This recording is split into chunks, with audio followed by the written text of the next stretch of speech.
Can't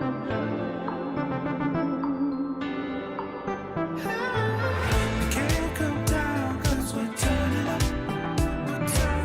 We love the sound, we can't get enough. We're here to shine, we keep showing up. Keep showing up. The volume's high, we keep turning up. Keep turning up.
side, we can't get enough. We're here to shine, we keep showing up. Keep showing up. The volume's high, we keep turning up. Keep turning up.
The Snapdragon Pro Series powered by Samsung Galaxy is brought to you by Snapdragon Elite Gaming, Samsung Galaxy S23 Ultra, Monster Energy, and Kachi Shop.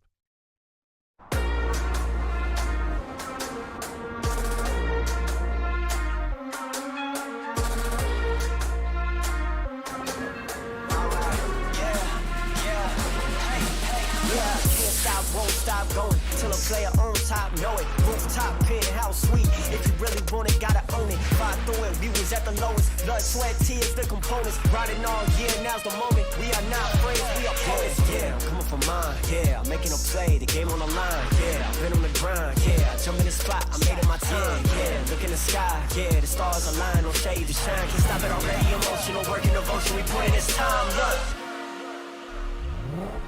You won't stop.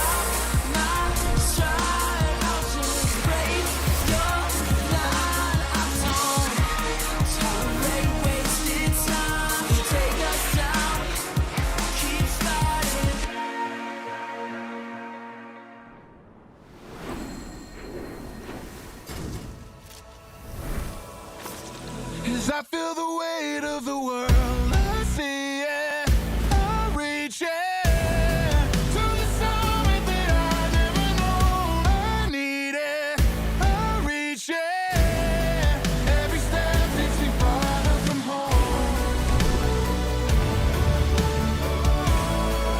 I see it to the end, I see it to the end.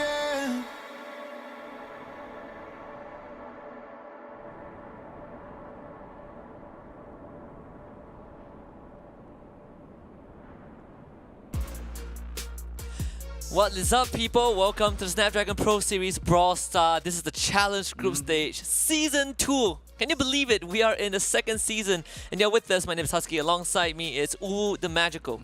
Yeah, it's great to be back. It's great to see all the competition, all the teams coming back, especially with the rebrands of themselves. Some of the teams did have a shuffle of a lineup, but it's interesting to see what they are bringing back this season and bringing back to the Challenger itself. Because we have seen the first day itself was really packed. It was more on a very dominating, and certain teams are playing something new, something that is going to change the meta itself, especially the patch updates itself or early this month itself. It changes a lot of roles and understanding of the whole chemistry. Yeah, and I think it's really good, right? Because at the start of the Open Finals, we've already gone through this multiple times. Even though, you know, our previous champions, Zeta Division, no longer with the team, but the members remain the same. We still saw very amazing plays in the Open Finals itself. We even got certain upsets that came as a result of the Open Finals. But I want to give you guys a taste and an idea of what the teams are fighting for in terms of prize pool, because when we talk about competition, money is one of the forefronts of things. First place walks away with $16,000 all the way down to $1,000 if you finish 7th and 8th. Yeah, the prize pool itself does bring a big difference. Like just making up to the top 4 itself, like it's a significant money for all the players to walk with. But at the same time, like trying, like even you don't do well, you go to the bottom to 4, you still gonna walk away with some part of the money. But it's more about fighting for that chance, fighting for that slot itself that makes it worth it. Because not only you want to represent like the region itself, you're gonna represent the best of the best. And I think the most important part is that the teams right now, they're fighting for the slot in Masters, and that is going to be happening very soon. With it, in May, right? So we are less than 2 months away from that stage. It's a lot to look forward to. And I think the most important thing is how these teams have adapted, like you pointed out earlier on, how they've adapted to the new patches. What else are they bringing to the table? We'll take a look at the brackets and where it stands right now. As you can see in the upper bracket, at least in the GSL bracket for Group 1, you have Brighton, which is going to take on Rising Sun Esports SEA, and Crazy Raccoon will be waiting the winners of that series. And in that Group 2 bracket, we have Team Flash against Quesa and Madrid against WWW. Yeah, today's group is going to be more of a balance. Last week, that's a bit more of a predictable game. And Crazy Raccoon definitely they would want to see Rising Suns Esports SEA move on when they win against their matchup, because Crazy Raccoon in the last interview they did say they are looking forward to go up against Rising Suns Esports SEA to see what kind of firepower and what kind of thing that they can bring on to the matchup. But that is Group 1. We are gonna watch Group 2 today, so let's take a look at the schedule for today, like the matchup. Who will be playing with who? Team Flash will going up against QSR for the match 1. Meanwhile, Madrid will be going up against WWW on the match 2. Whoever wins will move towards the match 3, where we will see who wins that, they move on. Yeah, and that is very, very important because you want that first slot. Well, technically second slot. First one taken by Help Me. You want to be the second team to make it through out of this GSL group stage. And the easiest way is to finish today with a win. Yep, just make sure you win both of the series that you have, and you will be able to secure the slot itself. But based on these 4 teams, who do you think like have a chance to make it past their matchup? Ooh, well, this is a tough question. Honestly, I think we have very, very stacked roster today. I think Team Flash and Quasar are the 2 teams that I would consider to have a lot more responsibility on them. But then you look at Madrid and WWW, it's safe to say that Madrid is probably the favorites to be the first one to make it through. Yeah, definitely. Just looking at these 4 teams, they have their own caliber, their own have their own experience and their own like trump cards that they can bring onto the table. Do agree for Team Flash going up against QSR. It's a bit more stacked because it's much more balanced. We don't know what's the prediction sways to what's the percentage, right? But meanwhile for the other one, Madrid going up against WWW, the favor might go towards Madrid, but due to the new patch and the new meta, it changed up a bit of how you want to look into the gameplay. The map still is going to remain the same, bit here, took and there, but it's nothing that big. But the brawlers itself, what kind of brawlers are they going to bring in? Because I believe the day 1 we've seen a lot of brawlers that are being brought in which are more sustainable. Like you can see a lot of healings, you can see a lot of tankings and soaking of the damage. Yeah. That's what we love to see, and this would not have been possible. We wouldn't have been able to see all these amazing Brawl Stars actions without our friends and partners over at Snapdragon Elite Gaming, when winning matters. And if you guys are not sure who they are, well, they are the one who invented the strongest microchip that powers all your mobile devices. So we're really grateful that they gave us this platform to commentate one of the best Brawl Stars actions. And nothing beats it, right? Because some of the teams and players who played in the Snapdragon Pro Series went on to become world champions and still are considered the strongest players in the entire world. Yeah, definitely, especially in the Asia region itself. We do have teams like Madrid, Help Me. Both of them were from Zeta Division, and a couple of them, they made it to the top of the top, the top tier of the tournaments itself, winning the World Cup itself, becoming the world champion itself. Yeah. Asia is a region where it's a force to reckon with. It definitely is. And if you have a strong microchip, you need to have a phone that is strong enough, a device that is good enough to take all of that optimization. And we have just the one for you, Samsung Galaxy. With the latest product, the Galaxy S23 Ultra. Share the epic and level up your game. I was able to check out this device last week when I went out on a walk, and I can say that it's one of the best I've ever laid my hands on. Great photography in low lighting situations, great performance, perfect for gaming. It's the all-in-one thing. Yeah, definitely. I felt like all the players and who are competing today, they are going to use the Galaxy S23 Ultra. Oh, yes. Because definitely they want the best performance, the best edge that they have to go up against their opponent.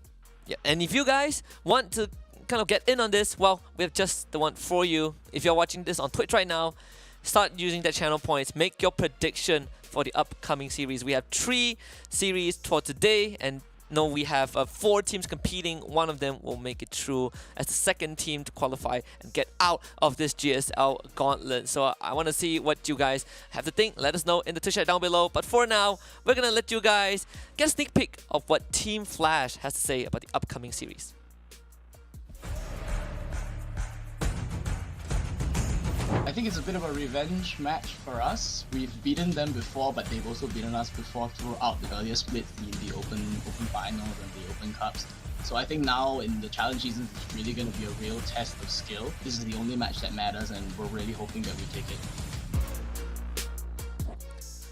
And there we have it, Team Flash looking for revenge. Response, X9J, Prime, and Hiroshi to man the roster.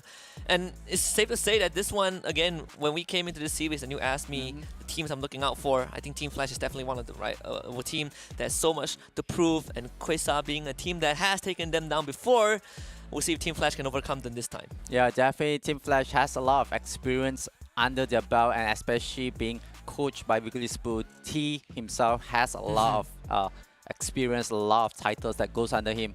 But can Team Flash go up against QSR? That's the big question. Can they bring their A game? Can they do what they can to make sure that they are able to defeat QSR and move on? Because today it's all about winning. Because this is the most important one. Yeah. Challenge stage, right? Open finals, open cups, those are all to get points for you to qualify to Masters. But right now in the challenge stage, the points don't matter anymore. It's all about getting to that final step.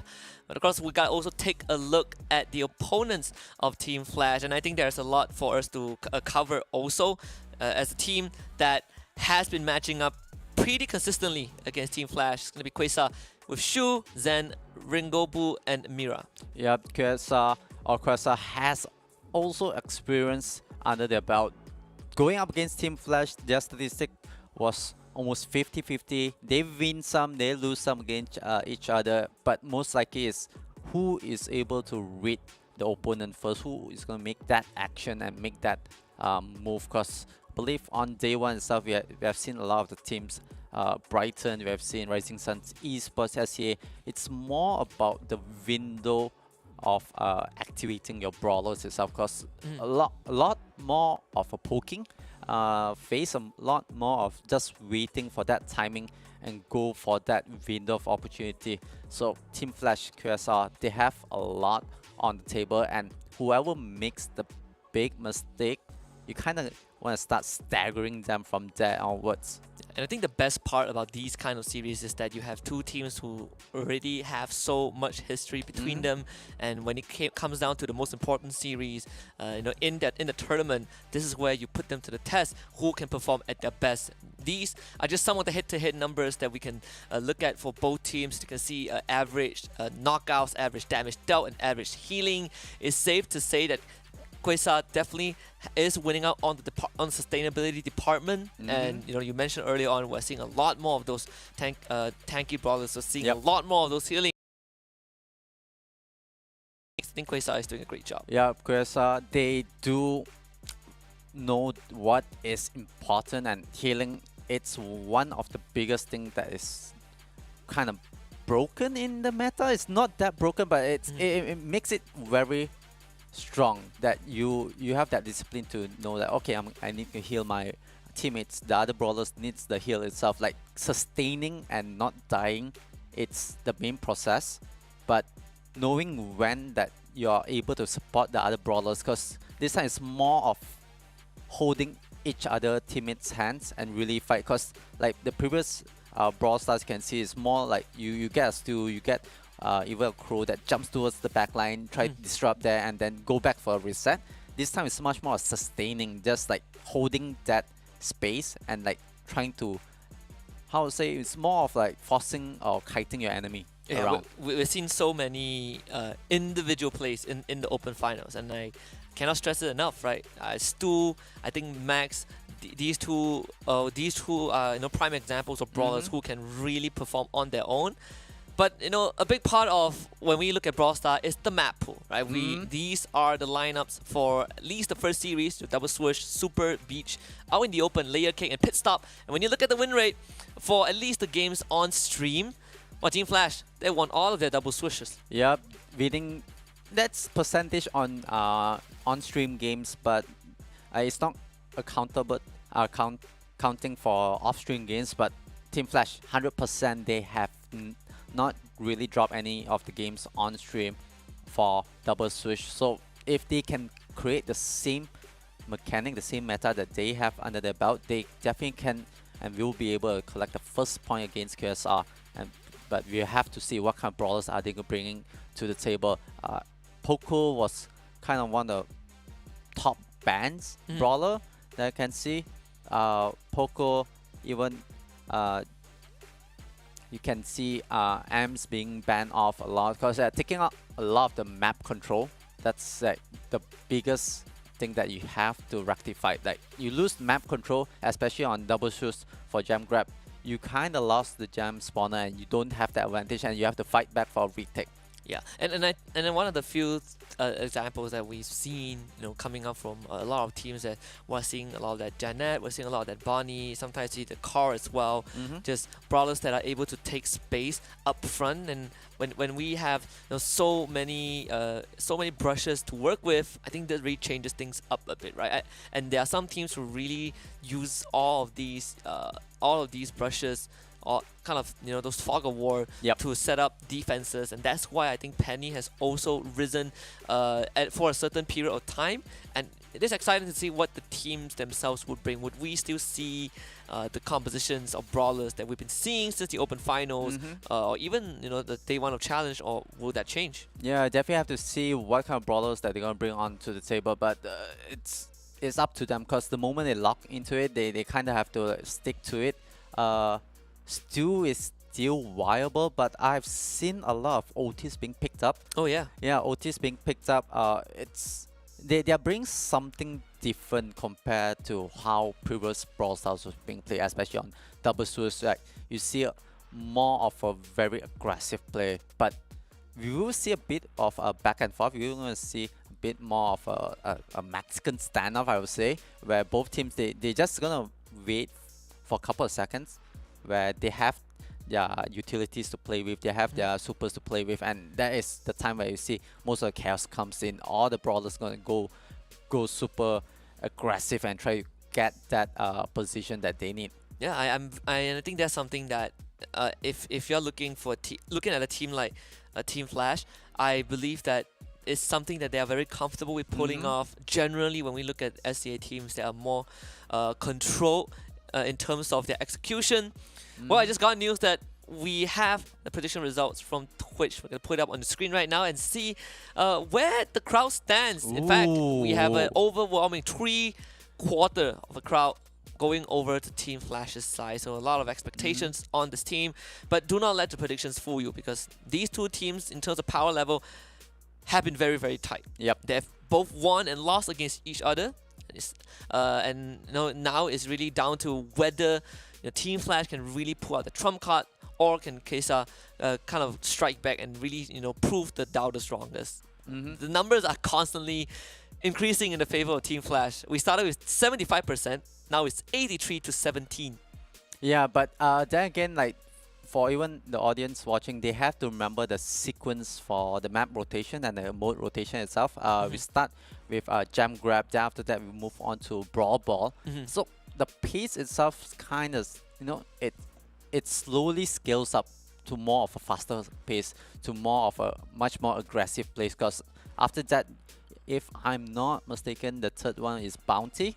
Yeah, I think we also got hot, well, not hot, we also got knockout mode, right? Yep. So there's just a lot of offenses is going to be tested from both teams, and Kesa is a team, and generally teams from the JP region are very comfortable with going for these mechanical skill checks, and whereas for SCA we're a lot more controlled. And I think this dynamic back in the days has really favored JP a bit more, but now we are seeing examples like Rising Sun SCA playing the very control style, but still winning games. Control styles definitely do bring more advantages in the current meta, especially you can see like even the Byron got buff. Oh yes. The Byron buff was very significant, because the reload speed for attack has been lowered a lot, so to the point where you can continue to sustain your team, and you can continue to hold on to the map control and kind of force your opponent into a corner. So you see like a lot of like this kind of brawlers being brought on board to make sure that, alright, my assassins, my frontliners, they are able to sustain, they are able to tank, they are able to deal damage, and at the same time they are able to control the map. So the moment that you can't cut the back line, you kind of want to figure out like what's next for you. Yeah, and this kind of brings us back to the days where Byron was a huge thing, a huge brawler in most compositions, right? And all these sustains have made it hard. And I remember when Byron started falling off, we saw a bit of substitute, we saw a bit of Poco, we saw a bit of, I think Pam was also brought out at one point. We sometimes see, was it the Rosa? I think that was also relevant for a short amount of time. So to see Byron back, I think this is also going to bring us back to not only a longer, more sustained focused game, but also we're looking at a lot of that's long range plays. This makes throwers a bit more valuable in my opinion, because you want to get these healers out, out of range. Definitely, all the throwers, it's much more viable. But even on day one, we did see like all the teams, they recognize like the thrower, it's a main problem. They immediately shut them down immediately. They went and identified, okay, the thrower, it's the first brawler that has to be brought down, and then they start staggering the whole team. But Double Switch, still 100% for Team Flash, QSR 67%. This is going to be a big hill to climb for QSR if the way how they want to open it up, but they definitely need to figure a way to take Flash percentage down. So we will have to see what can they bring to the table. Just thinking of brawlers that they can bring on, amps they can bring on, even Sandy. I've seen a lot of Sandy being picked and banned. It's being very heavy prioritized, even though Sandy got a bit nerfed to her skills, but still a lot of priorities, a lot of the utilities that Sandy can bring onto the map itself, because the first three maps and the first three modes kinda really fully utilized. Even though the Sandy was being nerfed heavily, he's still able to fully utilize her. So we have to see. And I think that is gonna switch things up. Maybe we will not see a double switch, but perhaps when we go out to Super Beach, that's where we see that Sandy, getting picked out a bit more. Fine to see all these metas getting rotated as well, and I think it's something that we have been waiting for quite a while. Because Open Finals was pretty much, I wouldn't say stagnant, but we're seeing similar iterations, right? Barring some more mechanically skilled players bringing in the Surge, using the Max as Max or Crow, but overall, we are still seeing very, very common compositions. And in this case, I think for Double Switch, again, I'm looking forward to all these brawlers that can control zones and brawlers that can really get rid of these brushes. And maybe the Brock now doesn't seem too bad of an option. Yeah, Brock is also heavily favored, but I think a brawler that I might say that I don't want to see due to the win rate was Crow, because even on day one itself, whenever a team picks up Crow, they kind of overextend and they don't find a way to get back to the team to sustain. The Crow kind of cause a big issue to the team that picks Crow. So it's like I really want to see like teams rectifying that issue. Like either you don't pick Crow or you find a way that you are able to sustain the Crow. Because the moment that Crow jumps towards your the opponent's back line, you have no way of getting to him other than going through the two frontliners or even one of the damage dealers itself. So really have to really see like what can the teams do with Crow.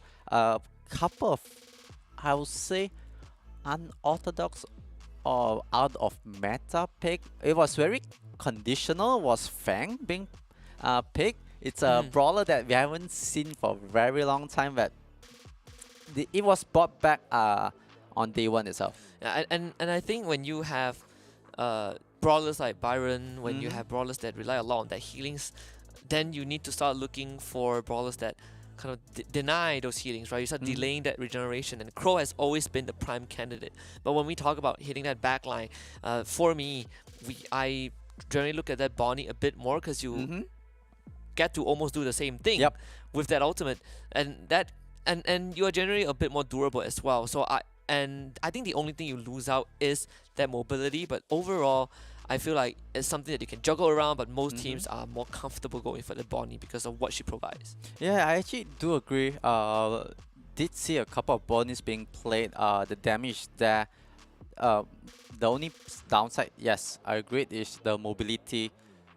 So teams who picks up a Bonnie, they kind of figure out like brawlers that I think they can even if they are able to secure Poco and the Poco is not being banned, then I feel like Bonnie should be invincible. Should be invincible with Poco, and maybe just say they set it up with Byron as well. So that three lineups kind of like make Bonnie feels a bit more safer in the bubble. Like even if Bonnie is being trapped or being jumped upon, the Bonnie still can be sustained and can be saved by his teammates. Yeah. Very, very excited to see how this series is going to turn out. And of course, this for those watching, we are trying to iron out some minor issues, so we appreciate your patience a lot. But I think the wait would definitely be worth it because Team Flash and KSI has been a very, very tight, knitted competition. So regardless of the results, I think it's gonna mean a lot for both teams. We actually got an update. Well, for Double Switch, which is going to be our first set, the teams would be playing it off broadcast, so we will get you guys an update on the set results. But so far, Team Flash have won the first game. Yeah, Team Flash still holding on to the 100% side means that they're gonna go in comfortable, but they know that they have a point ahead. They have an advantage to play with. I feel like they can play the fast game. They can go more aggressive because the moment like you catch your opponent off guard, and that's the time like okay, like they might fall for this. It's all about reaction time right now. It's all about like what can they do to swap up their strategies in the middle of the game. Because like on day one itself, when Victor I was casting, we were able to see like teams, they were struggling to figure out a strategy. Like they came in very, very confident with their lineup. I believe was a Mortis lineup. It was a Mortis, Stu, and Jin itself, or was it a Sandy? But they were comfortable with that kind of lineup. But the opponent picked up a Fang itself, and they kind of like stumbled. Like okay, we can go aggressive. The moment they went aggressive, and then they got counter attack. It was a Mortis Byron lineup. So the moment they got counter attack, they kind of like stopped on their track, and they kind of like try to figure out what's happening, and we kind of have a bit of a stalemate where both teams are just holding on to both sides of their own grass, and it's also on double switch. So both teams are having a Mexican standoff, and they kind of felt like we are not sure what to do. So they kind of dropped that whole map and that mode itself to the opponent like very confidently. And teams that's gonna bring a lineup and composition, they kind of want to make sure that the lineups of brawlers that they have can switch around, can like turn things around, and they need to identify that real fast. Yeah, we've seen scenarios of that also. And I think one of the pocket picks that was there was a favorite of some teams in the open finals was the Ashe, and it was pretty comedic at certain points when Ashe was brought out, primarily doing Brawl Ball, because you just don't have much brawlers that can deal with them, right? And I think at that time we were also, I believe I was casting with Victor, and we were just joking around saying that this is kind of a draft gap, and when that Ashe comes out as the last pick, it's like the gotcha moment. I don't think we will see it as often in the challenge stage, thank goodness. But for those who are just trying to broadcast, the first set for Double Swoosh on Gem Grab for Team Flash and Kresa is currently being played off broadcast, so at least we know that the games are going on. But you can see Team Flash right now leading 1-0 in terms of match score. They haven't won the set just yet, but they're definitely one step towards winning. Yeah, definitely one step towards winning and one step holding on to the 100% for Team Flash. Like, stats for them, some players and some teams, like they want to keep their undefeatable stats, especially on stream. It's hard to justify for off stream as well, but they want to hold on to that, clean percent. Yeah, I want to see, because we don't get to see the composition that they're running for double switch, right? So that means that we technically are not sure what they would opt for. That makes it even more interesting. We get a bit of a suspense. We're gonna throw you guys back and look at the map pool again, just to give you guys a refresh, moment. If you guys missed out on the map pool, again, we discussed it, I would say, extensively for just now. We went through it with double switch. We have gem grab, and then coming up is going to be Brawl Ball Super Beach. Of course, double switch taken away by Team Flash. Still 100% win rate on that map for gem grab, but Super Beach, this one's gonna be interesting because on stream games, Team Flash has won 100%. Quasar has yet to play this on broadcast. Yeah, now that's kind of make it a slight advantage surprise. A peekaboo, like what kind of brawlers we're going to pick, what kind of things that we're going to do is going to be very, very interesting. But we will be going into the pick and bans for the brawler itself. We do see the Otis being picked out for the side of Team Flash. Meanwhile, KSR, they picked up the Crow.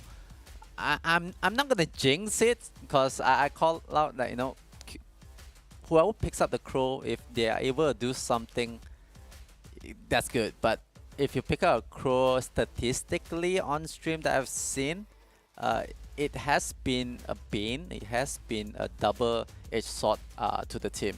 So KSR, they do have the Crow on hand. Meanwhile, for our Team Flash, they picked up the Spike for response. So that's the response from response. But we do see Amps being picked up. Amps, it's a good brawler to clear out some of the terrain. Just looking at the composition, the gameplay, and the lineup of the brawlers, Team Flash is more of map control. Oh, there it is. Oh, you love to see this. You love to see the classic from Quasar, the Nita Trona as well, the fourth man. Generally, I think we see Nita very often when we look at heist, just so you get that extra fourth man to run your defense, or if you are in the lead, you just let the teddy bear smash the safe. In this case, Quasar, they want that fourth man to really secure the gem spot, and that's where we talked about the throwers. Well, haven't seen this guy for a long time. Yep, definitely haven't seen this guy for a long time. Dynamite has been picked up. But talking about the Nita, I think I recall one of the games where I saw Nita, the teddy bear comes out. It was a bit scary for the opponent because they were thinking, okay, should I focus on holding the ball, controlling the map, maybe clearing the ball? But the moment the teddy bear comes out of nowhere and it's like, oh wait, okay, that's the fourth person. I need to clear this ball. I need to run. But the teddy bear was faster than the brawlers. But we are jumping into the game. This is Brawl Ball Super Beach. No one has the ball yet. Team Flash is gonna play from the blue side. Meanwhile, QSR will be playing from the red side, so we will have to see if response will be able to take down Shu. Means that Team Flash, they do have the map control and the ball possession.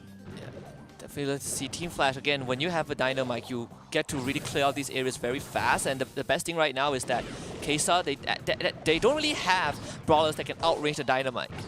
So Dynamite response is always going to be in a safe spot, and you have Hiroshi, and Hiroshi and X9J also having a lot of these zone control. You have that Spike super. He's going to continuously zone on these areas and don't want to be caught by the Spike and Dynamite at the same time.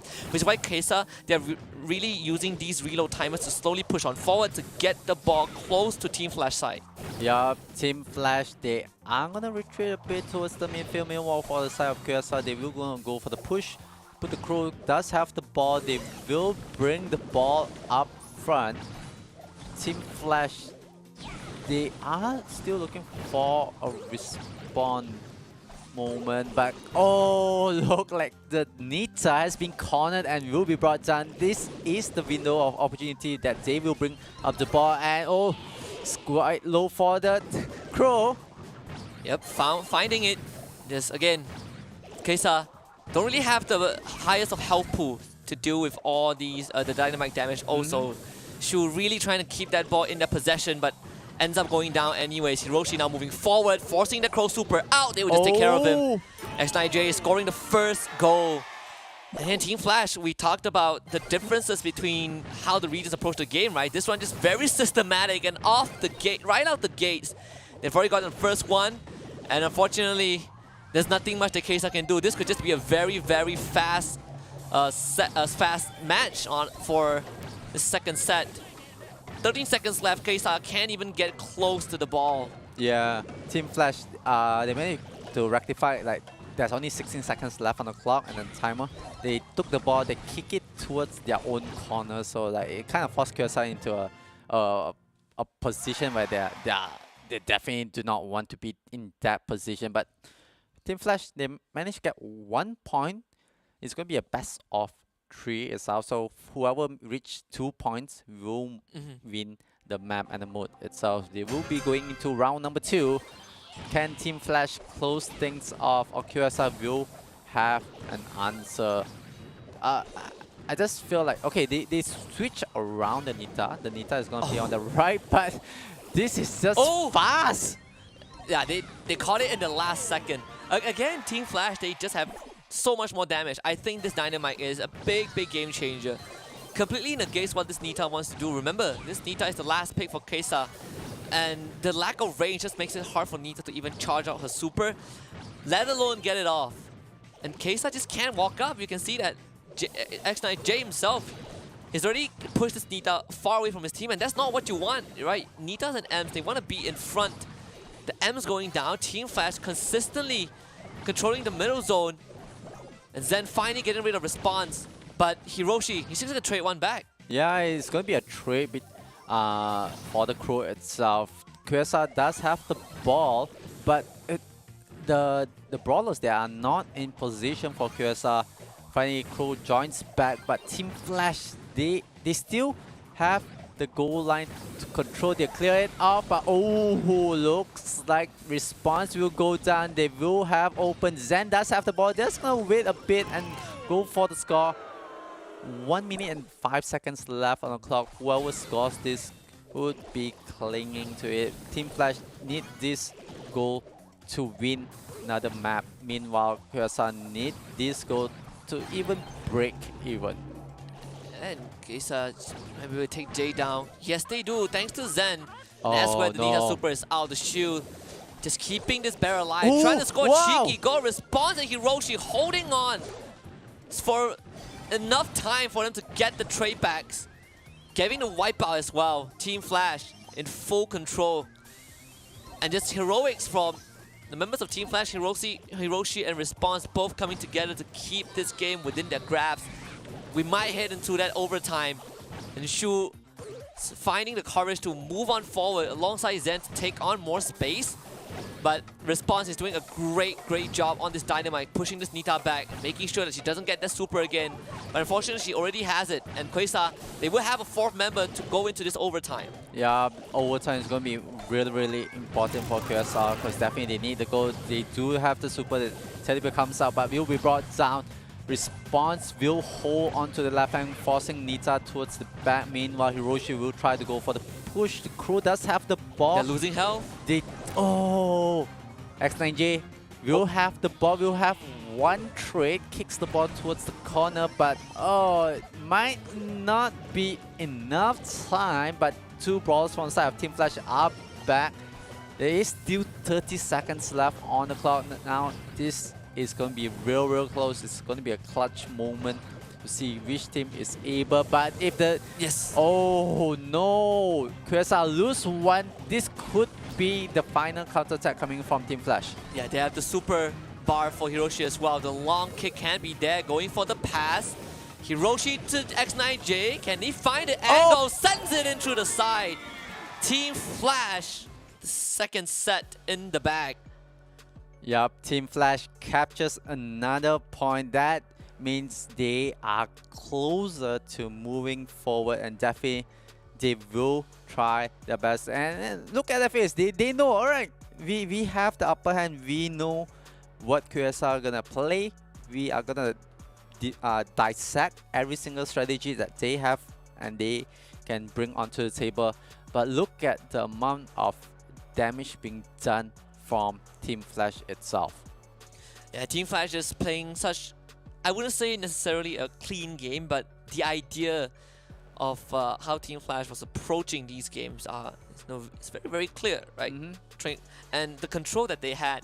And I just want to say that in the final minutes of the second round, Team Flash's management, when they were put on the back foot, was great. In case they needed to kind of go for that power on and really wipe out Team Flash to even have a chance to score.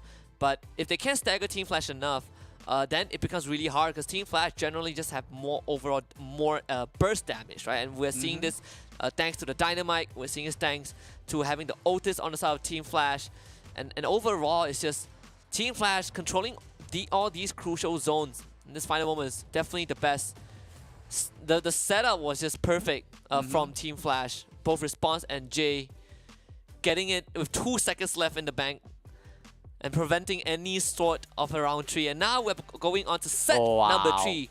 Team Flash speed running this so far, but maybe this is Kesa's chance to take us to the 4th set. But first, if we get through knockout, it's going to be out in the open. And once more, Team Flash just seemingly having a 100% win rate through and throughout. Yeah, 100% win rate for Team Flash. QSR has 33%. The odds for on-string games not really in favor for the side of QSR. They really have to figure out what to pick. I believe some of the statistics for this moon and this map out in the open.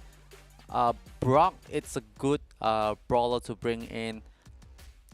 You can bring in Stu, even a Mortis, but we will see the brawlers that is going to be banned from the side of QSR is going to be the Max Self, but they will be able to pick up the Brock. Tick has been banned as well, so it's going to be a bit much more far range poke from QSR. The Team Flash, they need to rectify this Brock because we have seen how Brock can be a bit more annoying. If you put Brock more towards the back line and using his supreme range itself, it's going to be more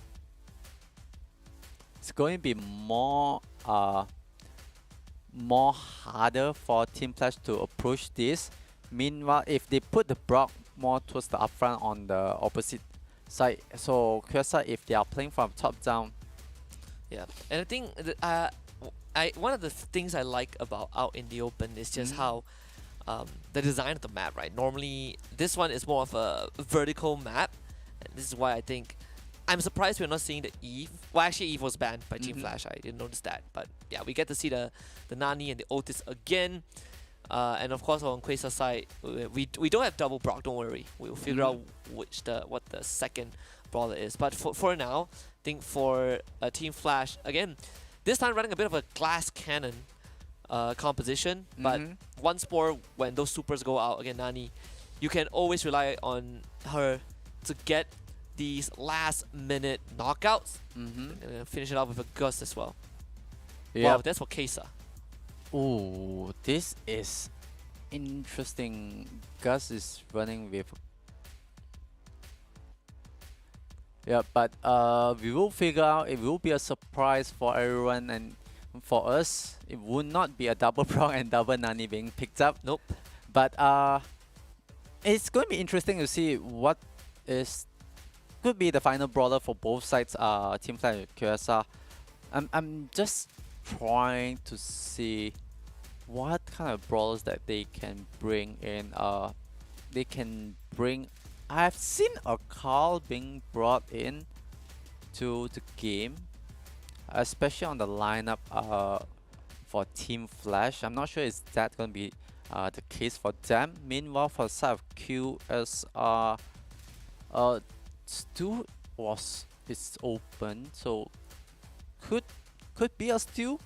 I'm thinking, or even a Ruff, or even a Squeak if they want to bring onto the table. So really have to see when we jump into the game to see the brawlers for Team Flash and QSR. We will be going in, and we will be able to see that Team Flash has picked the Piper.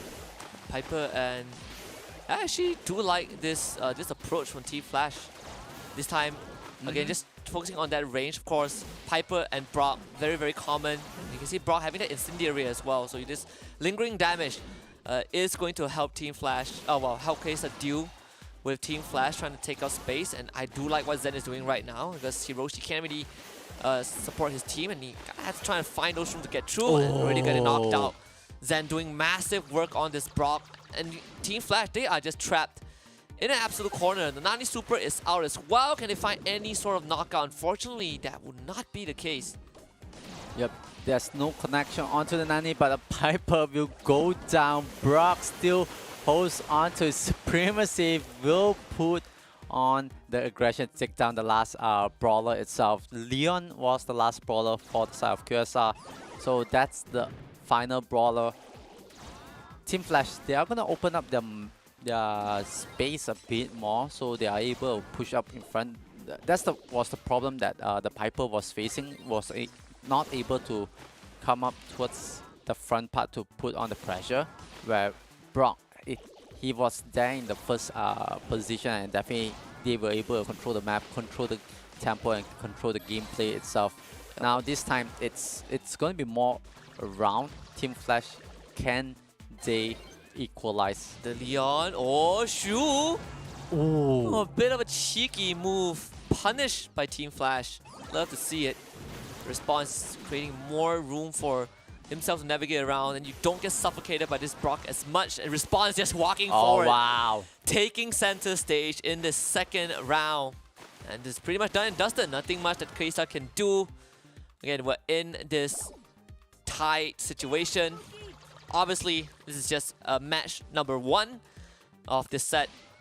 Nani Super instantly thrown out, trying to look for the flank angle. Actually missing! Wow! Just goes for the bob and weave onto Zen, and that's why the Nani is great in these situations.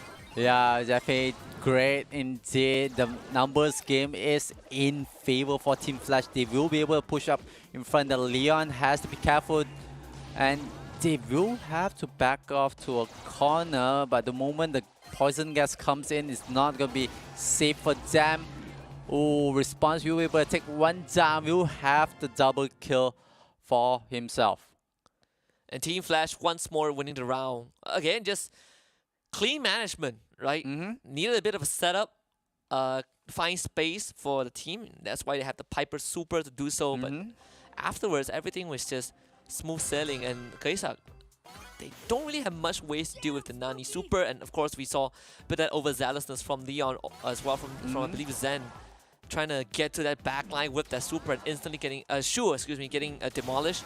Right now, number 1 mission for Kesa is to find out where Response is, because Response, he's taking so much space. Oh, so much space, but he is caught in a corner real low. But Response, whoa!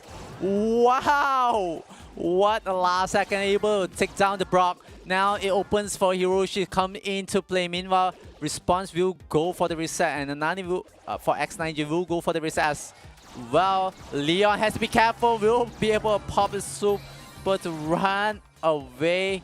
But Hiroshi holding the left flank, they will be pushing into Shu. Shu will be brought down, and third brawler itself, Gus, will be brought down for the side of QSR. Team Flash does have the lead. Can they close things off? Can they go for a clean 100%? XJ9 has brought down Brock. It feels like QSR holding on to the ledge. They are holding for dear life. And Kesa looking at a potential lower bracket run at this point. Shu finding some redemption. Putting it closer right now. 2 versus 2 between both teams. We get the reset. Watch out for Jay. Oh no. He's about to send Mini Nani. Again, we've seen his movements. This guy puts on his dancing shoes. Actually, Kesa should see this, right? Barely connecting. Again, no damage. Thankfully, Kesa dodging a bullet. But Poison Cloud is going to start forming very, very soon. And so far, Kesa are the ones stuck in a rough spot. No supers on both their brawlers. If you're Shu, you would hope to have it. Shu getting tagged right now. Hiroshi just moving forward, and I think they have found this for sure. Team Flash proceeding to the next stage of this GSL bracket. Just a clean 3-0 win in this series. Yeah, Team Flash very confidently, even though in their match, because people saying that they lost to QSR, they win some, they lose some. But this time, very confidently, they win all 3 maps and 3 modes itself and secure themselves a slot to the next one where they will face against whoever wins the matchup between Madrid or WWW. So we have to see that matchup, but I definitely want to see what was the thought process of how they were so confidently able to take down QSR. Yeah, and you know, to them, they say that this is a very important match. It's a match where they are looking for revenge of all things, and revenge is a dish best served up with a 3-0 win. And it felt like, you know, KSR, they had certain moments where they were striking back, but you look at the bigger picture, Team Flash just outclassed KSR on every single front. But for KSR supporters, this is not the end just yet. They still have the lower bracket to go through. We will not witness that on broadcast, at least not for today. Not for today. So they will have time to prepare for what's to come. But the journey will be a bit longer for this team. Yeah, definitely a bit longer for QSR, but I love how Team Flash, the first round itself, they were struggling a bit the moment that the Piper was stuck behind the river on the bottom side. It was posing a problem for the side of Team Flash. The moment they recognize, okay, we need to push up the Piper, we need to push up the brawlers as well, and they were able to create that space. They open up the map itself. Yeah, they lose some of the terrains and some of the terrains to block damage for them, but for them, they recognize it's okay. We're gonna go for brawler to brawler matchup. Go for that kind of damage matchup. Try to take advantage when Leon over pushes or even the Brock staying out in the open way too long. Yeah, absolutely. And for all of you guys who are big fans of, you know, the cosmetics, the gems in Brawl Stars, well, I have just a pit stop for you to get the best deals, great deals and game top-ups. It's at www.kachishop.com. Give it a look because they provide one of the best offers for your in-game purchases, and I have, you know, went for Kachi Shop a couple of times. I would say it's worth the money. Definitely worth the money, and Team Flash worth their time, worth their money as they move on.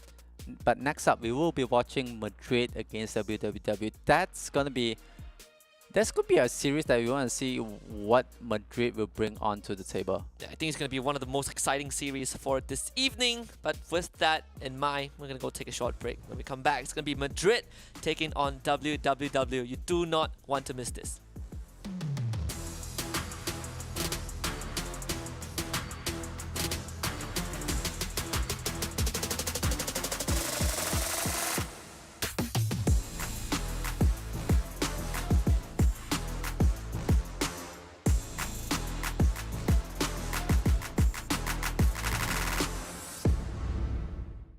The Snapdragon Pro Series powered by Samsung Galaxy is brought to you by Snapdragon Elite Gaming, Samsung Galaxy S23 Ultra, Monster Energy, and Kachi Shop.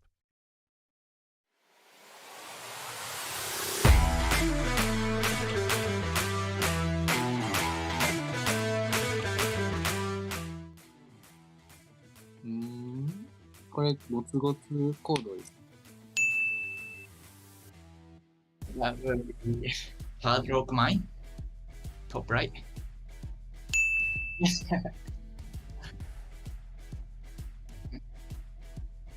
is Hard Rock Mine.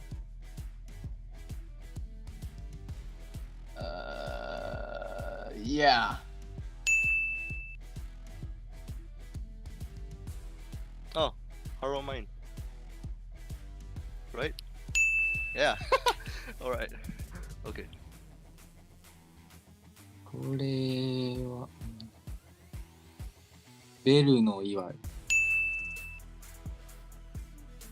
Bells Rock. Nice.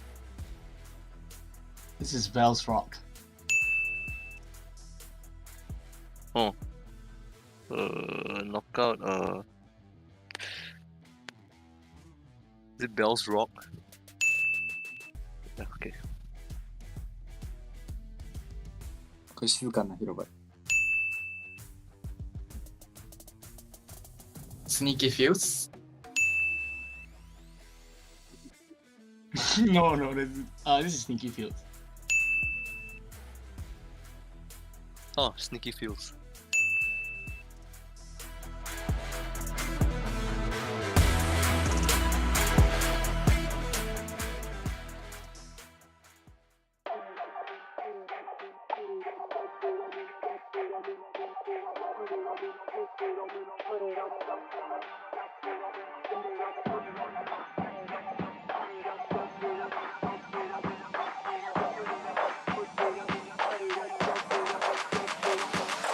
Put it on me, put it on me, put it on, dump it on me, dump it on me, dump it on me, put it on me, put it on, dump it on me, dump it on me, dump it on me, put it on me, put it on me, put it on, dump it on me, dump it on me, put it on me, put it on me, put it on, dump it on me, dump it on me, put it on me, put it on me, put it on, dump it on me, dump it on me, put it on me, put it on me, put it on, dump it on me, dump it on me, we want it up, put it on.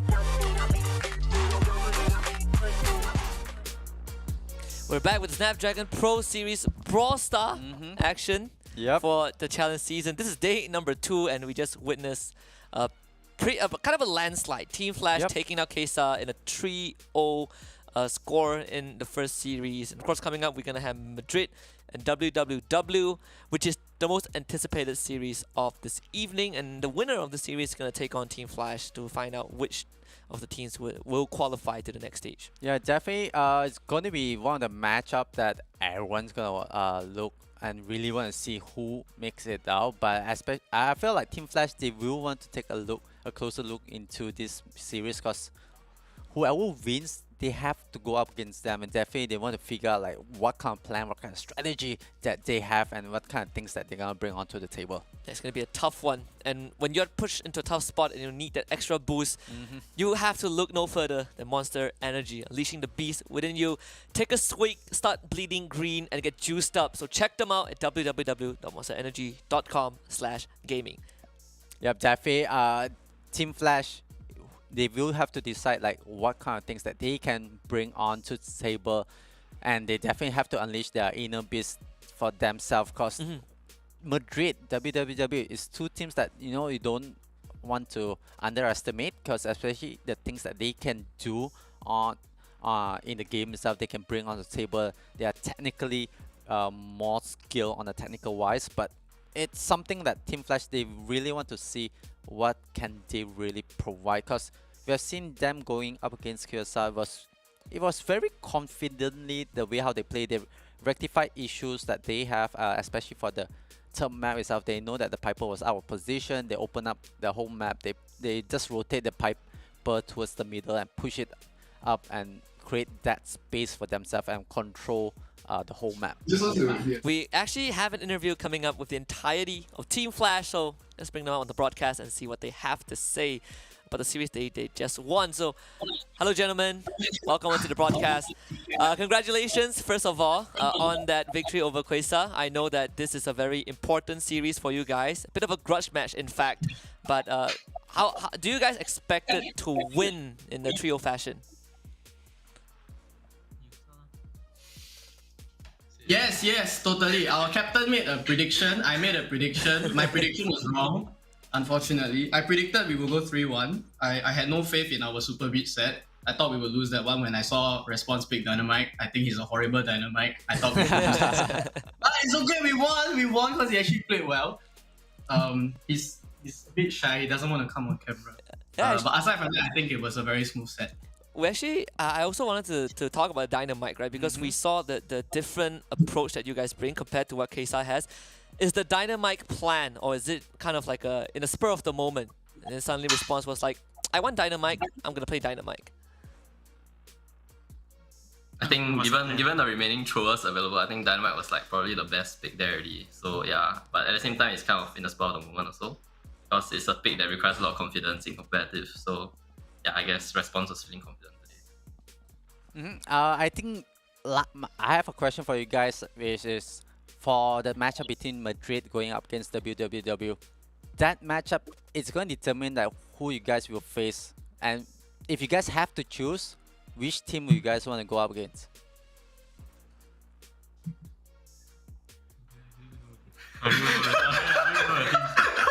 Sorry, what you say? I think we predict that we'll probably go up against Shizuku's team, which I believe is Madrid.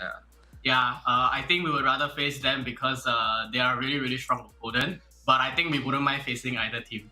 Right, so before we send you guys off to, prep for your next series, what do you think was kind of the biggest difference between the last time you guys faced up against KSA and now that you guys are just beating them in a very confident fashion? What was the adjustment that was made?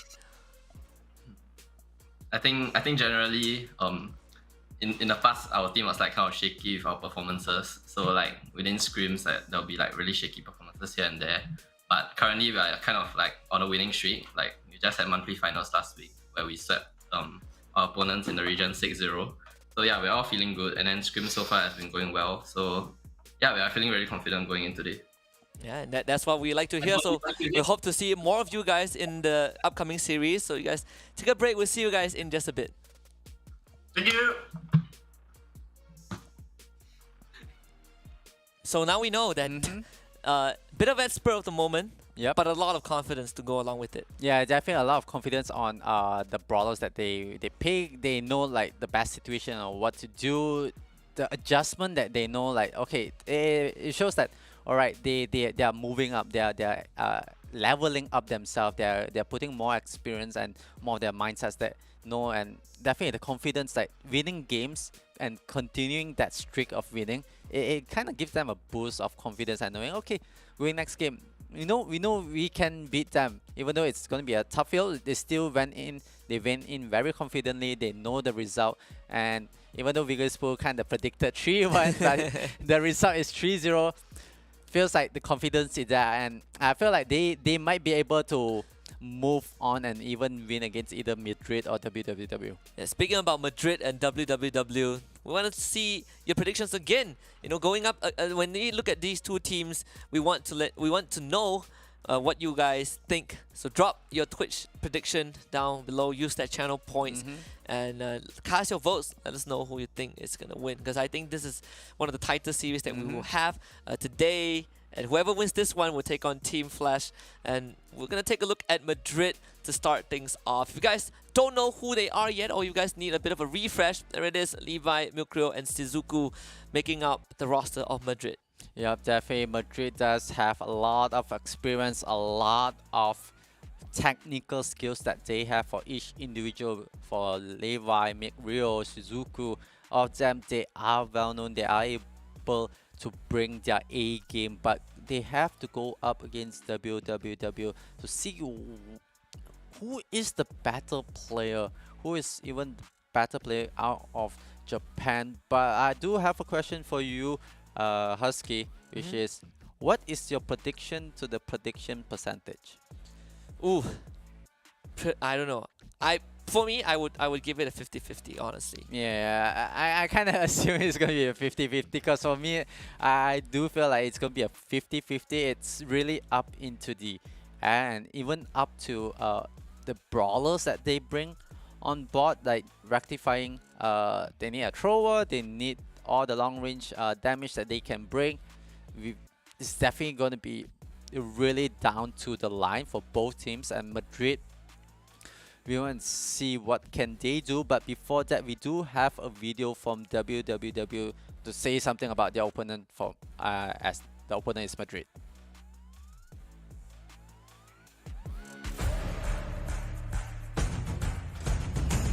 注目しているチームはレアル・マドリードで、やっぱ対戦する相手っていうのと、よく練習とかも一緒にして強いと思っているチームなので注目しています。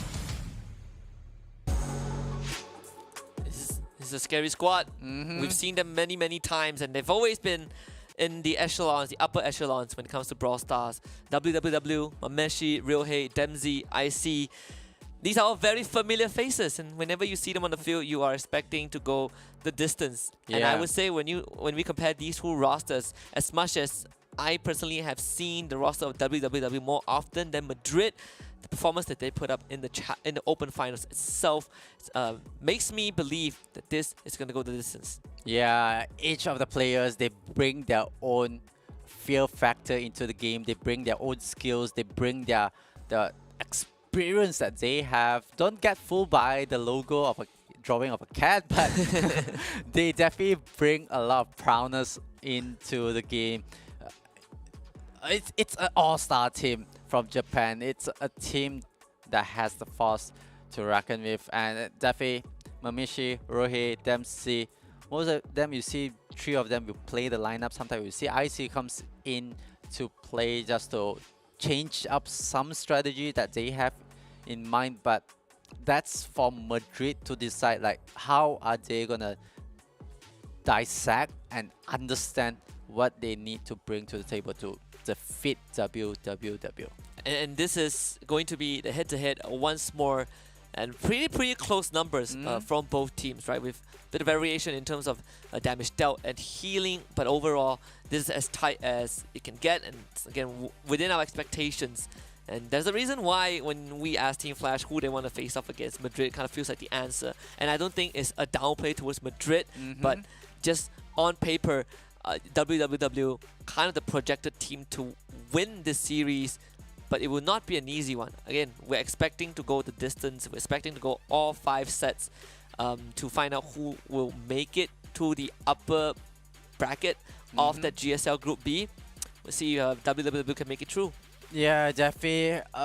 We'll go the distance. The stats don't lie, but we have to see the map itself, and we'll see the brawler itself. They will have a couple of minutes to figure out, okay, what are we do, what kind of brawlers thing we bring on board, because the moment they lock it down, it is kind of final. But we do have the prediction percentage from all the viewers. Wow. Wow, okay. These guys are soccer fans, 100%. 100% are soccer fans. Yeah. They watch a lot of it. So Madrid, 100% landslide victory. This series is over, guys. We're going to go to the upper bracket. Madrid against Team Flash right after this. In all seriousness, Madrid fans basically rallying in the Twitch chat. Yeah. It's going to make victory for WWW even sweeter if they end up coming on top, but I definitely did not expect this result. Yeah, I didn't expect this as well. I thought, it could be 50-50 as well. We predicted that could be the safer. Well, oh, it's going that. Oh yeah, okay. it's moving a bit. It's moving. This is the same number that we saw between Team Flash and Quasar, right? 80. Okay, never mind. Now it's 86. Still slowly. Still, okay. It's moving a bit now. So Madrid is losing a bit of that, majority. Yeah. Well, a bit of that number, but overall, Madrid still heavily favored to win over WWW. This is interesting, honestly. No, I thought WWW just pushed back. Yep. We're gonna take a look at the map pool for this best of 5 between these two teams. Again, starting off with the same map pool, basically what we saw just now. So double swoop and pit stop. Yeah, definitely could see the distance, same rotations for map and mode.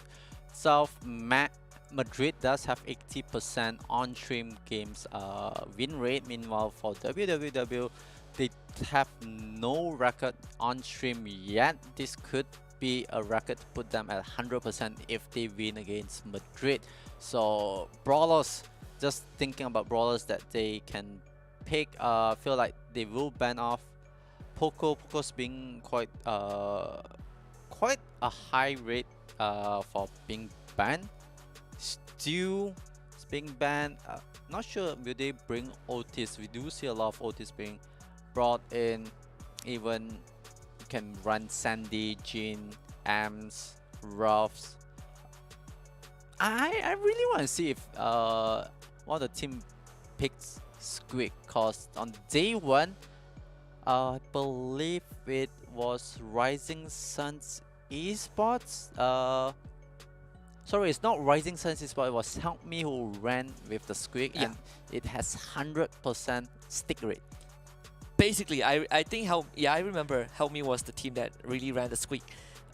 In some of these maps, I'm not sure if it's double swoosh. Not that I remember seeing, but I know that in certain maps, even Brawl Ball in particular, we've saw a lot of that Squeak.